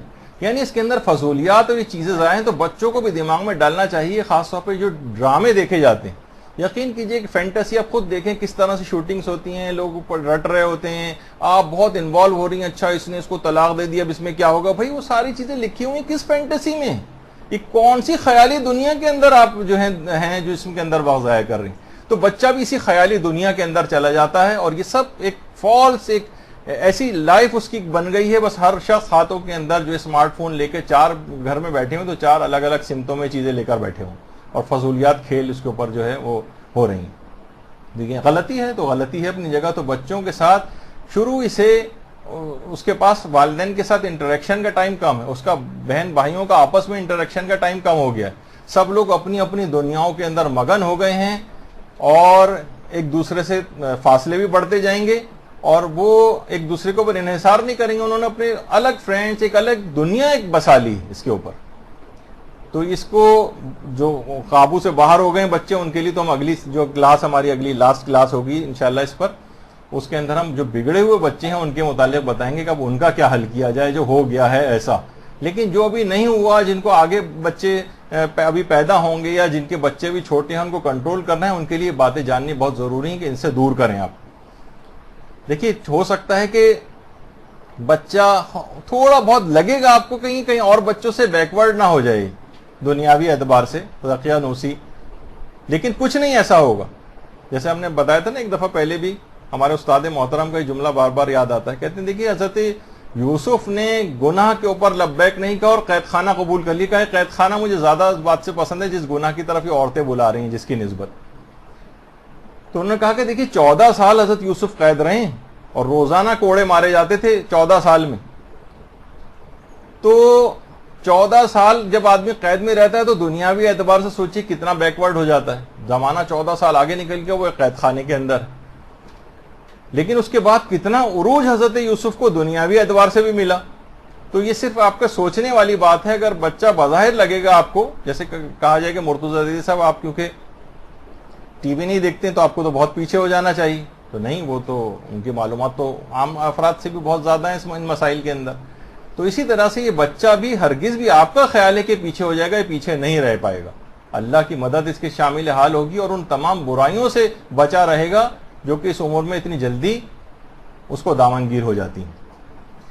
اچھا, ہمیشہ بچے کو جیسے ہوتا ہے ڈانٹ ڈانٹ کر اور چیخ چیخ کر اس کے ساتھ بات کرنا, بہت برے اور نفسیاتی اثرات ہوتے ہیں. چیخنا, پھر ایک موقع ایسا آتا ہے کہ دیکھیے باپ تو چیخ چیخ کے اپنے ہلکان ہوا چلا جا رہا ہے, اس پہ کوئی اثر ہی نہیں. یہ اپنا بالکل سپاٹ منہ لے کے جو ہے وہ بیٹھا ہوا ہے، اس کو جیسے کوئی پاگل چیخ رہا ہو، اس سے زیادہ اس کی کوئی اہمیت اس کی نگاہ میں نہیں ہوتی. تو یہ تمام چیزیں دیکھیے ایسی ہیں کہ یہ والدین نے خود اپنے لیے پریشانیاں کھڑی کی. آپ کے تربیت کے طریقہ کار کے اندر ایک ایسی بنیادی غلطی تھی جس سے بچے کی تربیت نہیں ہونا تھی، بلکہ اس کو بعد میں سرکش بننا تھا. اس کے نتیجے میں چیخنا چلانا، اس سے بچے پر کچھ وہ نہیں ہوتا ہے. ہو سکتا ہے وقتی طور پر کیونکہ آپ طاقتور ہیں جسمانی اعتبار سے، تو وہ آپ مار وار لگائیں گے اس کی، ہو سکتا ہے ڈر کے وہ ایسا کرے، لیکن فائدہ اس کا کچھ بھی نہیں ہوگا. بچے کی ہر بات یا ہر خواہش کے جواب میں اکثر والدین صرف نہ کہتے ہیں. اس کی بات دیکھیے، کہا جاتا ہے نا کسی بھی گھر میں بھی اچھے شوہر کے لیے جسے کہا جاتا ہے کہ وہ 90 باتیں کم سے کم اپنی بیوی کی مان لے تاکہ اپنی 10 باتیں اس سے منوا سکے. یہ ہمیشہ سے ایک اصول ہے. کسی سے اگر کوئی بات منوانی ہو نا آپ کو، تو آپ کو بہت سی اس کی باتیں ماننا پڑتی، لیکن ہر بات کے جواب میں نو، ہر بات کے جواب میں نو، نہیں نہیں نہیں، تو اس سے کیا ہوگا؟ پھر آپ اپنی جائز بات بھی اس سے نہیں منوا سکتے، پھر اس کی طرف سے بھی آپ کو نو ہی ملے گا. تو زیادہ تر چیزوں میں جو جائز باتیں ہیں، جائز خواہشات ہیں، مباح چیزیں ہیں، اس میں باتیں مان جائیے اس کی. سوائے اس کے کوئی بڑا خطرہ کسی کے اندر ہو تو ایک الگ بات ہے، وہ بھی ریزننگ کے ساتھ اس کو سمجھایا جا سکتا ہے. لیکن ہر بات میں نو کہنا یہ خاندانوں بہت دیکھنے میں آتا ہے، اس وجہ سے میں نے اس کا خصوصیت سے ذکر کیا. والدین اپنے بچوں کی دیگر رشتہ داروں سے شکایات کرتے ہیں. خود ایک رشتہ دار گھر میں جب مجھے جانا ہوتا ہے تو اکثر وہاں پر ایک ماں ہمیشہ اپنے کسی نہ کسی بچے کی کوئی نہ کوئی شکایت لے کے بیٹھتی. تو اس سے کیا ہوتا ہے کہ بچے کے اندر بھی ایک وہ ظاہر شرمانے لگتے ہیں، سامنے نہیں آتے ہیں. پھر تو نتیجہ کیا ہوتا ہے کہ پھر بہت مسائل جو ہے وہ جنم لینے لگتے ہیں. والدین دوسرے والدین سے یا دوسرے رشتہ داروں سے اپنے بچے کی شکایت نہ کریں، صرف ان سے کر سکتے ہیں جن سے باقاعدہ اس معاملے کسی معاملے میں مدد لینی مقصود کہ بھائی آپ سمجھا سکتے ہیں، آپ اس سلسلے میں ہیلپ کر سکتے ہیں، ہمارے قابو نہیں آ رہا تو اس کسی ایک آدمی کو. لیکن ہر شخص کے سامنے اس کا ذکر کرنا، بچہ بہت بے عزتی محسوس کرتا ہے، چاہے وہ واقعی غلطی پر کیوں نہ ہو، لیکن اس کے باوجود بھی اس کی بہت زیادہ بے عزتی اس میں ہوتی ہے. وہ بھی اتنا ہی سینسیٹیو ہے جتنا ایک 50 60 70 80 90 سال کا ایک باعزت شخص ایک کے اندر جو عزت نفس ہوتی ہے وہی 3 یا 4 سال کے بچے کے اندر شاید اس سے بھی زیادہ ہوتی ہے، جس کا بالکل خیال نہیں کیا جاتا. تو اس کی شکایت ہر ایک سے کرتے رہنا، جہاں کوئی بیٹھا اس کی برائی کرنے لگنا، یہ بات تربیت اولاد کے جو بگاڑنے کے جو اصول ہیں اس کے اندر سر فہرست. اچھا، گھر پر وقت دینے کے بجائے زیادہ تر افراد یہ کرتے ہیں کہ بچوں کو رشتہ داروں یا دوست احباب کے گھر لے جاتے رہتے ہیں. جہاں فارغ ہوئے چلو فلاں کے گھر چلتے ہیں، چلو خالہ کے گھر، چلو ماموں کے گھر، چلو فلاں کے یہاں. بھائی آپ گھر کے اندر وقت دیں، گھر میں ایک دوسرے سے بیٹھیں، ایک دوسرے کے ساتھ باتیں کریں. جہاں فارغ وقت آئے ان کو لے کے کسی اور کے گھر چل دی. کبھی کبھار وہاں پہ بھی جانا ہے، لیکن زیادہ تر جگہ پہ یہ دیکھا گیا ہے کہ بس فوراً ان کو آؤٹنگ کے لیے کسی اور کا گھر جانا ہوتا. تو یہ بھی غلطی ہے. گھر کی اس فضا کو آپس میں ایک دوسرے کے ساتھ بات چیت کے لیے سازگار بنانا ہے، ورنہ ایک غلطی ہوگی کہ ان کا دل باہر ہی لگے گا، آپس میں ایک دوسرے سے بیزار رہیں گے. اگلی غلطی، ہر وقت ٹی وی کا گھر میں کھلا رہنا. زیادہ تر گھر والے ساتھ بھی بیٹھے ہوں تو آپس میں ملاقات اور بات چیت کی وجہ صرف ٹی وی دیکھتے رہیں، ہر وقت ٹی وی کھلا رہے. یہ غلطیوں میں سے غلطی. مخصوص اوقات میں جب واقعی اس وقت ٹی وی کھولیں اور جیسی وہ چیز دیکھ لیں ٹی وی بند. چھوٹے بچوں کے اندر الخصوص تو کیا ان کی ڈسٹریکشنز بہت ہو جاتی ہیں، پھر وہ آپس میں بس وہ، کیونکہ ٹی وی پہ تو آپ کو پتا ہے 150 200 چینلز ہیں، 24 گھنٹے چل رہے ہیں، ایک کے بعد ایک آدمی جو ہے وہ بیٹھا ہوا صرف چینل بھی بدلتا رہے تو گھنٹوں تو وہ بیٹھا ہوا صرف چینل بدل سکتا ہے. تو بہت زیادہ اس کے نقصانات. بہت بات ہو سکتی ہے لیکن کیونکہ وقت بہت کم ہے اور تیزی کے ساتھ جانا ہے. ایک اور غلطی بعض گھرانوں میں کہ بچوں پر مسلسل کنٹرول اور حد سے زیادہ تسلط رکھنا. اس سے کیا ہوتا ہے کہ اسپرنگ کی طرح سے ہوتا ہے. اسپرنگ کو آپ دباتے جائیں دباتے جائیں دباتے جائیں، جب تک وہ کمزوری کی آگے آپ کا ہاتھ جب تک اس پہ مضبوطی کے ساتھ جمع رہے گا تب تک رہے گا، لیکن وہ سوچ سمجھ کے وہ سدھر نہیں رہا ہے وہ. یعنی جیسے ہی آپ کا ہاتھ کمزور پڑا یا آپ نے ہاتھ اٹھایا یا آپ سامنے نہ رہے, وہ ایک دم سے اسپرنگ اچھل کے پھر واپس پوری قوت سے آ جاتا. بال کو جتنی زور سے زمین پہ مارتے ہیں اتنی زیادہ اور تیزی کے ساتھ اوپر کی طرف جاتی. تو بچوں پر جو حد سے زیادہ کنٹرول ہے, مسلسل کنٹرول, اور بالکل ان کو اپنے اس سے باہر نہ نکلنے دینا, فوجی انداز سے ان کو رکھنا کہ آپ نے جو گھر کے اندر ایک تربیت اولاد کے اصولوں میں سے ایک چیز ہے کہ گھر میں اصول بہت کم بنائیں. اچھا جو بنائیں اس پہ سختی کے ساتھ عمل پیرا ہوں. چند ایک اصول ایسے ہوں کہ جن کی مخالفت نہیں ہونی چاہیے, جو بہت زیادہ ضروری ہیں. لیکن اس کے علاوہ جو ہیں گھروں میں بہت زیادہ اصول, اتنے ٹائم پر لازمی سو جانا ہے, اتنے ٹائم پر فلاں چیز لازمی کرنا ہے چاہے اس کا دل چاہے یا نہ چاہے, یعنی اتنی زیادہ اس کو اس میں ڈالنا, تو ایسا پھر نتیجتاً یہ ہوتا ہے کہ ایسے بچے عام طور پر جلدی وہاں سے بھاگ جاتے ہیں, ملک سے فرار اختیار کر جاتے ہیں, والدین کے پاس کبھی پھر دوبارہ نہیں آ پاتے ہیں. لڑکیاں ہیں وہ دوسرے اس میں لگ جاتی ہیں, کہیں پہ بھی غلط جگہوں پہ شادیاں کر کے ادھر ادھر نکل جاتی ہیں گھر کے اس بہت زیادہ گھٹن والے ماحول کی وجہ سے. تو مسلسل کنٹرول اور حد سے زیادہ تسلط, یہ بھی بہت بڑی غلطی. ذرا ریلیکسیشن گھر میں ہونی چاہیے. جو بھی بچہ کوئی کام کرے اسے یہ کہہ کے روک دینا کہ چھوڑو تم خراب کر دو, یہ تمہارے بس کا کام نہیں. اس سے کیا ہوتا ہے کہ بچے کو, وہی جیسے میں نے اس سے پہلے کہا تھا, وہ ہو سکتا ہے چیز بچ جائے لیکن وہ بچہ خراب ہو جائے. تو کہیں بہتر نہیں ہے کہ وہ تھوڑا سا کام خراب ہو جائے, وہ 200 کی چیز ٹوٹ جائے, وہ دوبارہ بھی آ جائے گی, لیکن بچے کے اندر وہ قوت فیصلہ, وہ اس کا اعتماد, وہ نہیں آ پائے گا. کیونکہ آپ ہر دفعہ اسے یہ کہہ کے روک دیتی ہیں کہ نہیں تم خراب کر دو گے, تمہارے بس کا کام نہیں. ذرا سا وہ کچھ پکانے کی اس میں جائے تو آپ کہیں نہیں چولہا جل رہا ہے, اس سے یہ ہو جائے گا, جل نہ جاؤ, اور تیل اچھل کر آ جائے گا. لڑکیوں کا کام اکثر مائیں خود نہیں کرنے دے رہی ہوتی کہ ٹھیک ہے جب بڑی ہوگی تو کر لے گی. نہیں, اس کو ابتدائی سے اس کے اندر یہ اعتماد ایک ہونا چاہیے, ورنہ یہ ساری زندگی اسی طرح سے معذور ہو کر, اور ہر وقت دیکھے گی پھر جب سسرالوں میں جائے گی تو وہاں پر اس کو تانے پڑیں گے سب کچھ. تو ماؤں کی ذمہ داری ہے کہ اس کو ابتدائی طور پر یہ چیزیں ان چیزوں کے اندر ڈالے اور سکھوا کے بھیجیں. اس کو ہر وقت کہہ کے روکے نہیں کہ تم خراب کر دو گے, تمہارے بس کے بات نہیں. یہ غلط ہے. بچہ کوئی غلطی کرے تو اسے غلطی کرتے ہی فوراً ڈانٹنے لگنا. بھائی کوئی کام کرے گا تو غلطی ہوگی. غلطی نہ ہونے کا صرف ایک ہی طریقہ ہے کہ کام ہی کو نہ کرنے دیا جائے, جو اس سے بھی بڑی غلطی. ورنہ کون سا ایسا شخص ہے کہ جو غلطی سے مبرہ ہے؟ آپ سے کتنی غلطیاں ہو جاتی ہیں, آپ کتنی ایکسپیرینس ہو چکی ہیں, مائیں کتنی ایکسپیرینس ہو گئی ہیں, لیکن غلطی ان سے بھی ہو جاتی ہے, چیزیں ان سے بھی ٹوٹتی ہیں, ہاتھ پاؤں ان کے بھی جل جاتے ہیں کھانا پکاتے ہوئے. تو اس میں آپ کہیں تو فوراً غلطی ہوتے ہی ڈانٹنے لگنا, فوراً غلطی ہوتے ہی اس سے ذرا سی کوئی چیز ٹوٹ جائے اور فوراً چیخ پکار شروع کر دینا, اس سے بچے کے اندر بہت سارے نفسیاتی چیزیں ڈیولپ ہوتی ہیں. اب میں اس کی اتنی زیادہ ڈیٹیل میں نہیں جا رہا, ورنہ ہر ایک کی بہت تفصیل کے اندر جانا پڑے گا. اسکول اور مدرسے کا کوئی امتحان یا ٹیسٹ ہو, سے پوزیشن لانے پر اس کو لعنت ملامت کرنا, تم پوزیشن کیوں نہیں لے کر آئے ہو. دیکھیے بہت سے والدین اتنے زیادہ اس میں وہ ہوتے ہیں. خود میرا اپنا ذاتی ایکسپیرینس, میرے والد مرحوم خدا ان کی مغفرت کرے, یعنی پڑھائی لکھائی کے معاملے بہت زیادہ سخت تھے. ایک دفعہ کلاس 8 میں جو ہاف ایئرلی ایگزام ہوتے ہیں اس میں سیکنڈ آیا. جا کے رپورٹ دی تو میرے والد نے رپورٹ اٹھا کے نیچے پھینک دی. سیکنڈ کیا چیز ہوتی ہے؟ سیکنڈ کوئی چیز ہی نہیں ہے. اچھا ٹھیک ہے وہ اس معاملے میں تھے, اس کے بعد ظاہر ہے وہ ہر آدمی سے کوپ اپ نہیں کر سکتا, لیکن بہرحال میں نے آگے کوشش کی, اس سے اور بہتر کی طرف اگلی کلاسز میں نے اس سے سبق سیکھا. لیکن کیا ہے کہ اتنی زیادہ سختی میرے اعتبار سے, یہ اتنا زیادہ اس سے توقعات کو وابستہ کرنا, بہت سائیکولوجیکل ڈپریشن کے اندر بچہ جا سکتا ہے.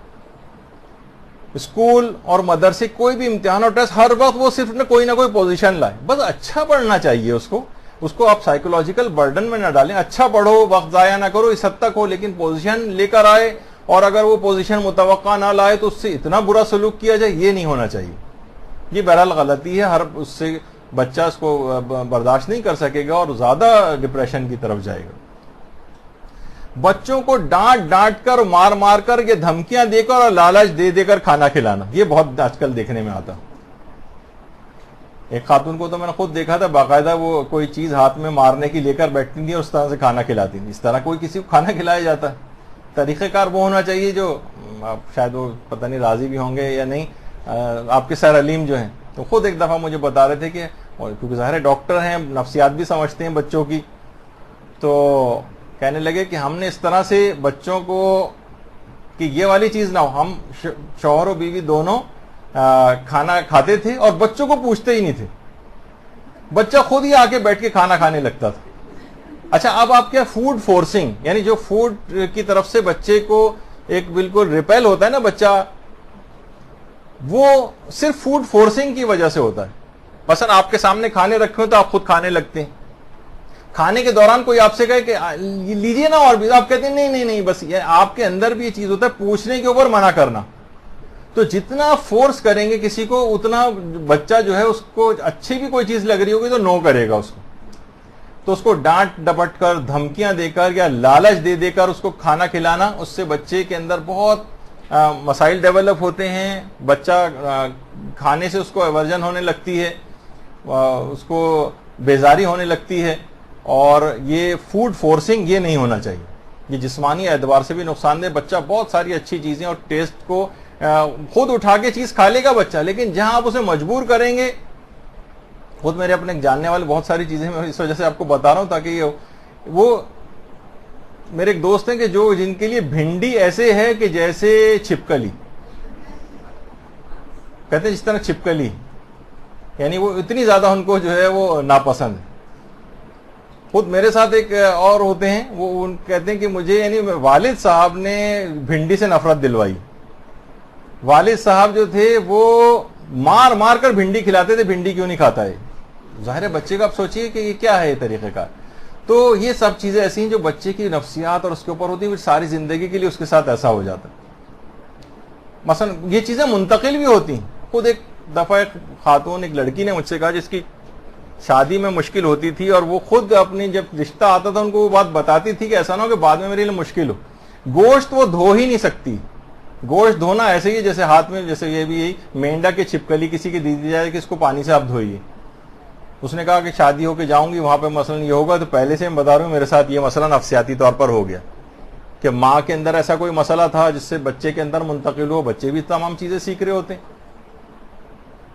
کاکروچ سے ڈرنا, فلاں دیکھا جائے تو کتنا بیزار جانور ہے, لیکن کتنا زیادہ مائیں چلا رہی ہوتی تو کہیں کاکروچ جو ہے وہ آ جائے تو کس طرح بستر پہ چوہا آ جائے, کس طرح سے اچھل کود گھروں کے اندر مچتی, جبکہ اتنا نقصان بھی نہیں پہنچانے والا ہے. تو یہ سب چیزیں نفسیاتی طور پر ہوتی ہیں. اچھا, والدین کے اندر وسواس اور وہم کی حد تک صاف ستھرا رکھنے کی بیماری کا موجود ہونا, وسواسی ہونا, ہر وقت بس صفائی ستھرائی ڈسٹنگ. ذرا سا بچہ مثلا باہر سے کھیل کر آیا اور اس کے پاؤں میں کچھ گرد و غبار یا کچھ چیز لگی ہوئی ہے, فوراً اس کو ڈانٹ پٹکار شروع کر دینا. بچے نے ذرا سی کوئی چیز کر دی, گندگی کر دی, فوراً اس کے اوپر چیخنے چلانے لگنا. یہ والدین کے اندر وسواس کی حد تک بیماری کا ہونا. ایک حد تک صحیح ہے جتنا اسلام نے تقاضا کیا, لیکن یہ جب بہت زیادہ بڑھ جائے, باقاعدہ اتنا اہم موضوع ہے کہ شک اور وسواس کی اس بیماری کے علاج پر میرا اندازہ ہے کم سے کم 2 نشستیں ضرور اس کے اوپر مجھے درس کے سلسلے میں لینا ہے کہ یہ مسئلہ اتنا زیادہ بڑھتا چلا جا رہا ہے کہ رات و دن لوگوں کے شکوک و شبہات, وسواس, وہم یہ بڑھتے چلے جا رہے ہیں. یہ بچوں کے اندر بھی یہ چیزیں منتقل ہو رہی ہیں. بہت سے ایسے بچے مجھے علم میں آئے ہیں کہ جو اپنے مثلا بہن نے اگر گھر میں چائے بنائی ہے تو اس کے ہاتھ کی چائے نہیں پیے گا. ماسی نے مثلا کوئی چیز گھر میں کام کیا ہے تو اس کے ہاتھ کی فلاں چیز نہیں ہوگی. یہ نفسیاتی اعتبار سے چیزیں منتقل ہو رہی ہیں. یہ وہم اور وسواسوں کی بیماریاں بچوں کے اندر بھی. تو یہ گھروں کے اندر اس طرح سے سازگار ماحول نہیں بنے تو اب یہ وسواسی بنے گا تو اسے دین کے معاملے میں وسواس آئیں گے, اللہ کے متعلق بھی وسواس آئیں گے, پھر یہ وسواس کی بیماری پھیلتی. تربیتی اولاد میں ان وسوسوں سے بھی بچوں کو بچانا ہوتا ہے. تقریباً صرف مشکل سے مجھے تقریباً یہ لگ رہا ہے کہ شاید 25-30% بھی آج درس مکمل نہیں ہوا اور پتہ نہیں کہاں سارا ٹائم نکلتا چلا گیا. تربیت میں جلد نتائج برآمد ہونے کے سلسلے میں والدین کا جلد باز ہونا. تربیت میں جلد بازی کا مظاہرہ کرنا کہ بس 2 رکعت نماز پڑھ لی ہے میں نے, اب جبریل امین اب تک کیوں نازل مجھ پر نہیں ہوئے, وہ والی جو سوچ رکھنا کہ بھائی آپ نے پوری زندگی ایسے گزاری. جیسے لوگ کہتے ہیں بھائی ہم نے بڑی دعائیں کی, وہ کتنی دعائیں کی, کتنے دن سے کیا, تو پتہ چلا کہ زیادہ عرصہ بھی نہیں ہوا اور اتنی جلد بازی. جیسے خود ایک مریض سے ہم انٹرویو لے رہے تھے, وہ جو ہوتا ہے ہسٹری وغیرہ, تو جناب یہ کینسر ہے جو اتنا بڑا گلے کا، آپ کے کب سے سگریٹ پی رہے؟ کہہ رہے سگریٹ تو میں نے چھوڑ دی. اب کتنے دن ہوئے چھوڑے؟ کہہ رہے ابھی میں 15 دن ہوئے چھوڑے ہوئے. اور بھائی اتنا بڑا کینسر ہو گیا، اس کے بعد آپ 15 دن پہلے سگریٹ چھوڑ رہے ہیں، اب کیا ہونا ہے اس کے اندر مثلا؟ تو جلد نتائج برآمد ہونے کے سلسلے میں، یعنی بس ہم نے کیا فوراً نتیجہ برآمد ہونا چاہیے، نہیں، ایک بہت بڑا پروسیجر. بچہ بڑا بھی ہو جائے تب بھی اس کی تربیت کرنے کی ضرورت پیش آتی. بچہ جو ہے صاحب اولاد ہو جائے، اس کی اولاد کی اولادیں ہو جائیں، اور مثلا دادا ابھی تک موجود ہو اور پردادا بھی موجود ہو، تب بھی اس کو روک ٹوک اور تربیتی امور سے غافل نہیں ہونا. تو دیکھیے بہت ساری چیزیں ایسی ہیں کہ اس میں جلد بازی نہ کریں، تھوڑا وقت لگے گا، ہو سکتا ہے 1 سال 2 سال 3 سال 5 سال 7 سال. اکثر والدین پوچھتے بھی ہیں اتنے دن ہو گئے ابھی تک تو کچھ زیادہ اچھے اثرات اس کے اندر ظاہر نہیں ہوئے بچے کے اندر. بھائی تھوڑا اور وقت انتظار کیجئے، انشاءاللہ ہو جائے گا. میں بھی بار بار یہ کہنا پڑتا ہے، ظاہر ہے. تو یہ سب چیزیں ایسی ہیں کہ جو جلد بازی اس کے اندر کرے گا وہ نقصان اٹھائے گا، اور جلد بازی کرنے کے بعد سوچے گا بس اب کوئی فائدہ نہیں ہے، اب تو سب معاملہ ختم ہے، اور اس کی تربیت سے ہاتھ اٹھا لے، تو یہ اس سے بھی بڑی غلطی ہوگی. ایک اور بڑا مسئلہ یہ ہے کہ ہمیں دیکھتے ہیں کہ بچے کی چاہے جسمانی نشو و نما ہو، چاہے روحانی ہو، یا غذا کے متعلق ہو، یا مثلا کسی اور متعلق، والدین کا مطالعہ وسیع نہیں. ادھر ادھر سے کسی سے کچھ سن لیا، ٹوٹکے سن لیے، ٹی وی کے اوپر کچھ ٹوٹکے آ رہے ہوتے ہیں وہ سن لیے. تو اس سے کیا ہوتا ہے کہ مطالعے کے اندر وسعت نہیں، بہت ساری باتیں ان کی نگاہ سے بالکل اوجھل ہیں. بچے کو کیا کھلانا چاہیے، مثلا کوئی زیادہ کھلانے کی فکر میں تو بچے اوبیس ہوئے چلے جا رہے ہیں. اب ان کو نہیں پتا کہ ایک خاتون خود میرے پاس آئی تھیں، کہا کہ ماشاءاللہ میرے بچے اتنے صحت مند ہیں کہ میں آپ کو دکھا حیران ہو جائیں گے. اچھا، میں نے بھی سوچا پتہ نہیں صحت مندی کا معیار کیا ہے. تو کم سے کم 200 پاؤنڈ کے جو بچے جو تھے ان کے، وہ اگلی دفعہ وہ لے کر آئیں تھے. صحت مندی کا معیار یہ تھا. موٹا ہونا کوئی صحت مندی کا معیار تھوڑی ہے، وہ تو شاید بلکہ بیماری ہے. تو اس وجہ سے کہ ان کو پتہ ہی نہیں بیلنس ڈائٹ کیا ہوتی ہے، ہر چیز کا ایک بیلنس کیا ہوتا ہے. والدین کا مطالعہ نہیں. کوئی چیز پوچھیں کہ بچے کی مثلا زنک بچے کو کتنا دینا چاہیے، آپ کو پتا ہونا چاہیے زنک کن کن چیزوں کے اندر ہوتا ہے. پھر الگ سے جب ڈاکٹر سپلیمنٹس لکھتا ہے تو پھر آپ وائٹامن ڈی کن چیزوں کے اندر ہوتا ہے، فلاں چیز کن چیزوں کے اندر. اپنا مطالعے کو وسیع کرنا چاہیے. تربیت اولاد کے سلسلے میں جو آخری کلاس ہوگی اس میں میں کچھ کتابوں کے نام علی الخصوص بتاؤں گا جو تربیت کے سلسلے میں 10-12 کتابیں خاص طور پہ والدین کو ضرور پڑھنی چاہیے. تو وہ ضرور، یعنی ہر شخص کے گھر میں ہوں، جو کہ جن کی شادی ہونے جا رہی ہو یا جو والدین بن بھی چکے ہوں، وہ ضرور ان کتابوں کا مطالعہ کریں تو اپنی غلطیوں کا ان کو احساس ہوگا. سختی کی پالیسی اپنانا یہ بالکل غلط ہے. جیسے ابھی ہم نے کہا کہ متوازن ایک نرمی کی پالیسی جو ہے وہ اس کے اندر رکھنی چاہیے. اچھا، یہ کنٹرول کرنا پڑے گا. بچوں کی ٹی وی کے سامنے بیٹھنے کو، کمپیوٹر پہ بیٹھنے کو، ان کی عادت کو کنٹرول کرنا پڑے گا. فوراً آپ کے دماغ میں ایسے بچے آئیں گے جو آؤٹ آف کنٹرول ہو چکے ہیں، ان کے لیے تو اگلی کلاس ہے. لیکن جو اب تک اس مرحلے پر نہیں آئے ہیں، جو ابھی تک آپ کے ہاتھ میں ہیں اور جن کو کنٹرول کرنا ممکن ہے، ان کو ایک خاص حد سے زیادہ اس کی اجازت نہیں ہونی چاہیے. مثلا ایک صاحب کو میں جانتا ہوں کہ جب بھی آپ جاتے ہیں اپنے آفس یا کوئی بھی کاروبار کی جگہ، تو وہ جو ہے اپنے ساتھ وہ جو ہوتا ہے انٹرنیٹ کا جو بھی انسٹرومنٹ، وہ جو ہے اس کا تار نکال کے اپنے ساتھ لے جاتے ہیں، پورا ہی اٹھا کر مثلا لے جاتے ہیں اپنے ساتھ کہ اس پورے عرصے میں جب تک آؤں. ورنہ کیا ہوگا کہ بچہ صبح سے لے کر اور جب تک گھر میں موجود ہے تب تک وہ استعمال کر رہا ہے. اب ظاہر ہے اسے مایوسی ہے کہ اب تو جب ابا آئیں گے اسی وقت ملے گا، تو نتیجہ ہے کہ اس وقت کو کچھ نہ کچھ پروڈکٹیو وہ لگا لے گا. تو یہ تو خیر اس وقت کی اس طرح کی بات ہے کہ بچے کو زور اور زبردستی کے ساتھ نہیں، کچھ ایسا چیز ہونی چاہیے کہ گھر کے اندر کہ معلوم ہو کہ نہیں اس ٹائم کے اوپر اس کو استعمال کی اجازت نہیں. ہاں، جب یہ والا ٹائم ہو جائے گا اس میں آپ کو پرمیشن ہوگی.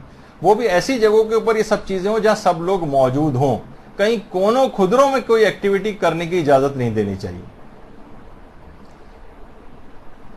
بچوں کے سوتے وقت ماں باپ کا ان کے پاس موجود نہ ہونا. ماں باپ ہیں ہی نہیں، بچے اس موقع پر والدین کا موجود ہونا بہت ضروری. ان کو کہانی سنائیں، ان کے ساتھ وقت دیں. حتیٰ کہ وہ مصروف ترین والدین بھی جو دن بھر بہت مصروف ہوتے ہیں اور اتنا دن میں ٹائم نہیں دے پاتے ہیں، وہ بھی اگر 2 موقعوں پر ٹائم دے دیں بچوں کو، ایک رات کا کھانا ان کے ساتھ کھائیں اور دوسرا سوتے وقت ان کے ساتھ لیٹیں، تو یقین کیجئے کہ پورے دن کی غیر حاضری کا مداوع ہو سکتا. یہ دو اتنے اہم ترین چیزیں. لیکن اگر بچہ خود سے جا کر اسی انداز سے لیٹ گیا ہے اور والدین کھانا بھی ساتھ نہیں ہے تو ایک دوری ان کے درمیان پیدا ہوتی چلی جائے گی. بچوں کو تعلیم و امور کی چیزیں اور اسٹیشنری دلانے میں بخل کرنا، جبکہ کھلونے یا کھلانے پلانے کی چیزیں دلانے میں فراخی سے کام لینا. وہ تو آپ خوب پیسہ اس کے اوپر خرچ کرتے ہیں. فاسٹ فوڈ آپ لے جا رہے ہیں، ہزاروں روپے وہاں پر بچوں کے اوپر خرچ کر دیتے ہیں. کھلونے ایک سے ایک ان کو آپ دلواتے ہیں جس کے اندر خوب پیسہ خرچ ہو جاتا ہے. لیکن جہاں کتابوں کی، اسٹیشنری کی، اس طرح کی چیزیں آئیں تو فوراً بس آپ اس وقت کنجوسی کا مظاہرہ کرنا. نہیں، یہ بالکل الٹا ہونا چاہیے.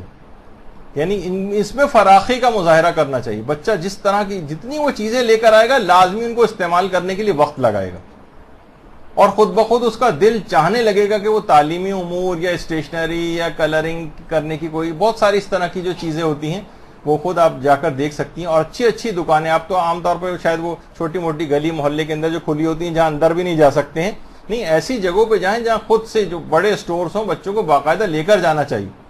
اپنی مرضی سے جاؤ، چیزیں لو اور اس میں فراخی کا مظاہرہ کریں. ہوتا یہ ہے کہ بچوں کے اسکول کی سرگرمیوں یا تعلیمی عمل کو ٹیوشن ٹیچر کے سپرد کر کے والدین کا لا تعلق ہو جانا. بس ٹھیک ہے، یہ کرواتے رہیں گے. اس سے کیا ہوتا ہے کہ بچوں، اچھا وہ بھی، اس کو بھی اپنا روزگار عزیز ہوتا ہے، وہ اتنا زیادہ وہ بھی نہیں کر رہا ہوتا ہے، بس جیسا تیسا جو ہے گزارا چل رہا ہوتا ہے بچے کے ساتھ. تو والدین اگر ٹیوشن ٹیچر کو جو مانیٹر نہ کریں کہ کیا پڑھا رہا ہے کیا نہیں ہو رہا، بس اس کے ذمے کر دیا، یہ خود ایک بہت بڑی غلطی ہوگی. ایسے والدین کے بچے بھی اچھے تعلیمی طور پر نہیں ہوتے ہیں، اور اس کے اندر تعلیم و تربیت کے اندر یہ چیزیں بھی شامل ہیں. تربیتی امور میں والدین کا دیگر ہم خیال والدین کے ساتھ مشاورت نہ کرنا. ان کو سر جوڑ کر بیٹھنا چاہیے، بیٹھیں اور ایک دوسرے سے مشورہ کریں کہ بھائی کیا کرنا چاہیے. دیکھیں، بچوں کو سازگار ماحول فراہم کرنا یہ والدین کا کام ہے، بچوں کے سوچنے کا کام نہیں. مثلا جیسے ہم نے کہا تھا کہ کوئی اچھے ٹیوٹر کا انتظام کرنا ہے، اب چند والدین بیٹھیں کہ یار ہمارے بچے جو ہیں اس طرح سے ہو رہے ہیں، ہم ان کے لیے کوئی فلاں کیوں نہیں کام کرتے ہیں، ان کے لیے فلاں ایکٹیویٹی کیوں نہیں کرتے ہیں. شہید مطہری نے ایک دفعہ اپنی کتاب کے اندر لکھا تھا کہ جرمنی میں غالباً ایک علاقے کی عورتیں تھیں، ان کو جوا کھیلنے کی عادت ہو گئی. اچھا، وہاں کوئی اسلامی ماحول تو نہیں، عورتیں ظاہر باہر بھی نکلتی ہیں. اب وہاں کے جو سمجھدار افراد تھے انہوں نے پورے گروپ بنایا اور سر جوڑ کے بیٹھے کہ ہم اپنی عورتوں کو اس سے کیسے بچائیں.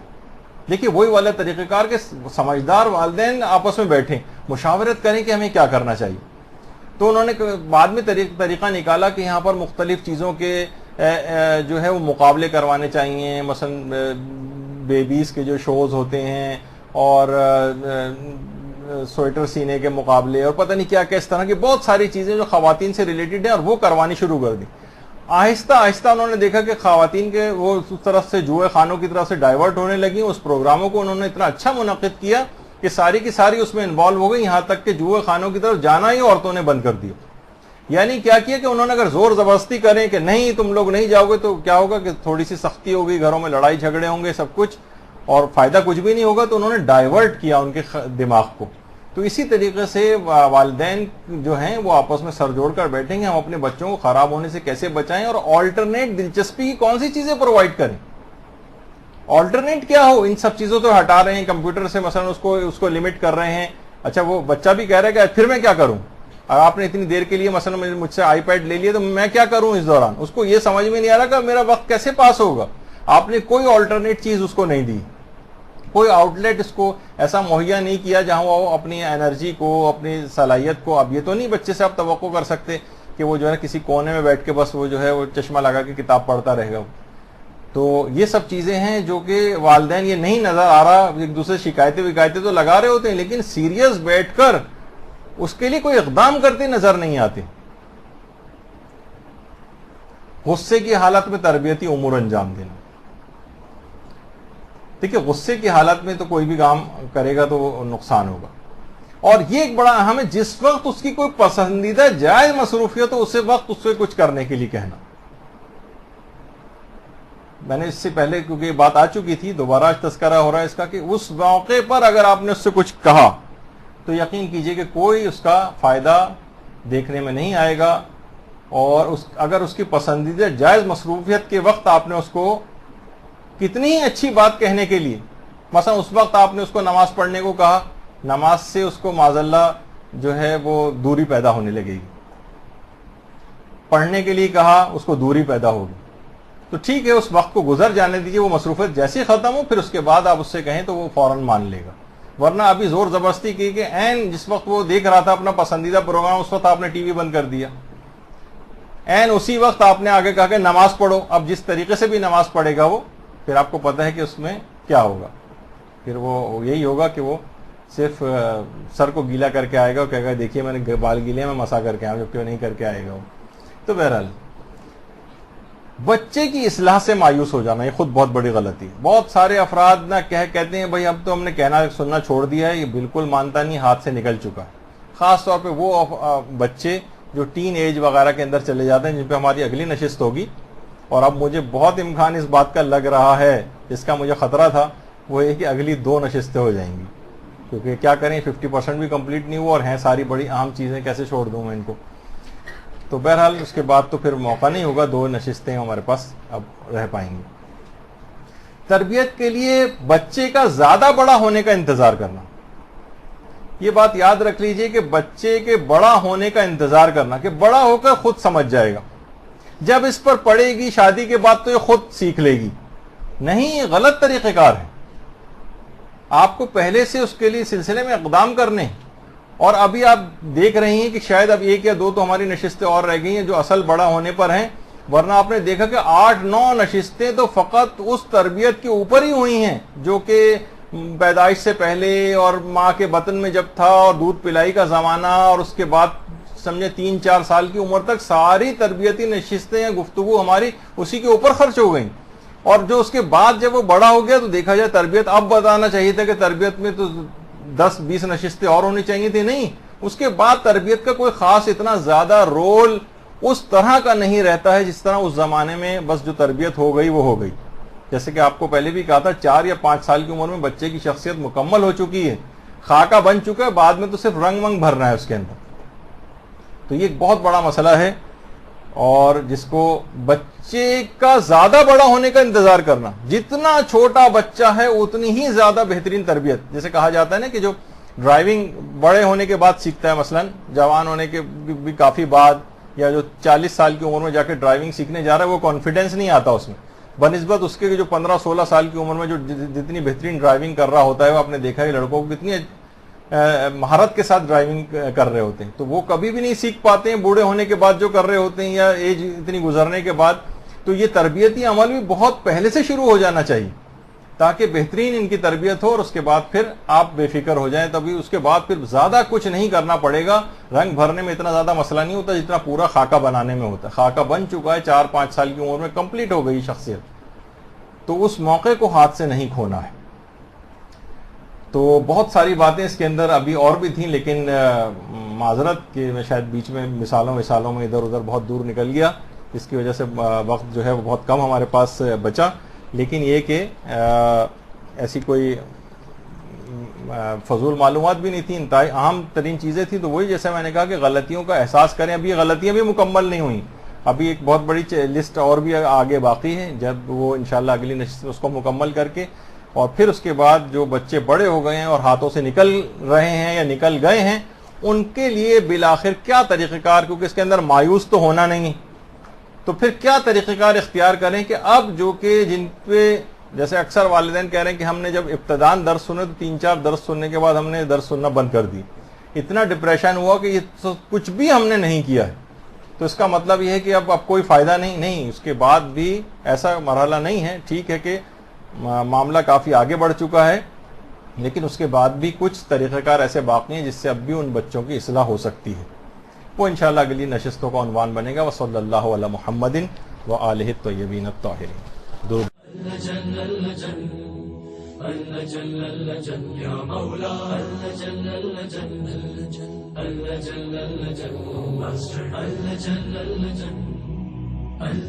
يا صاحب الزمان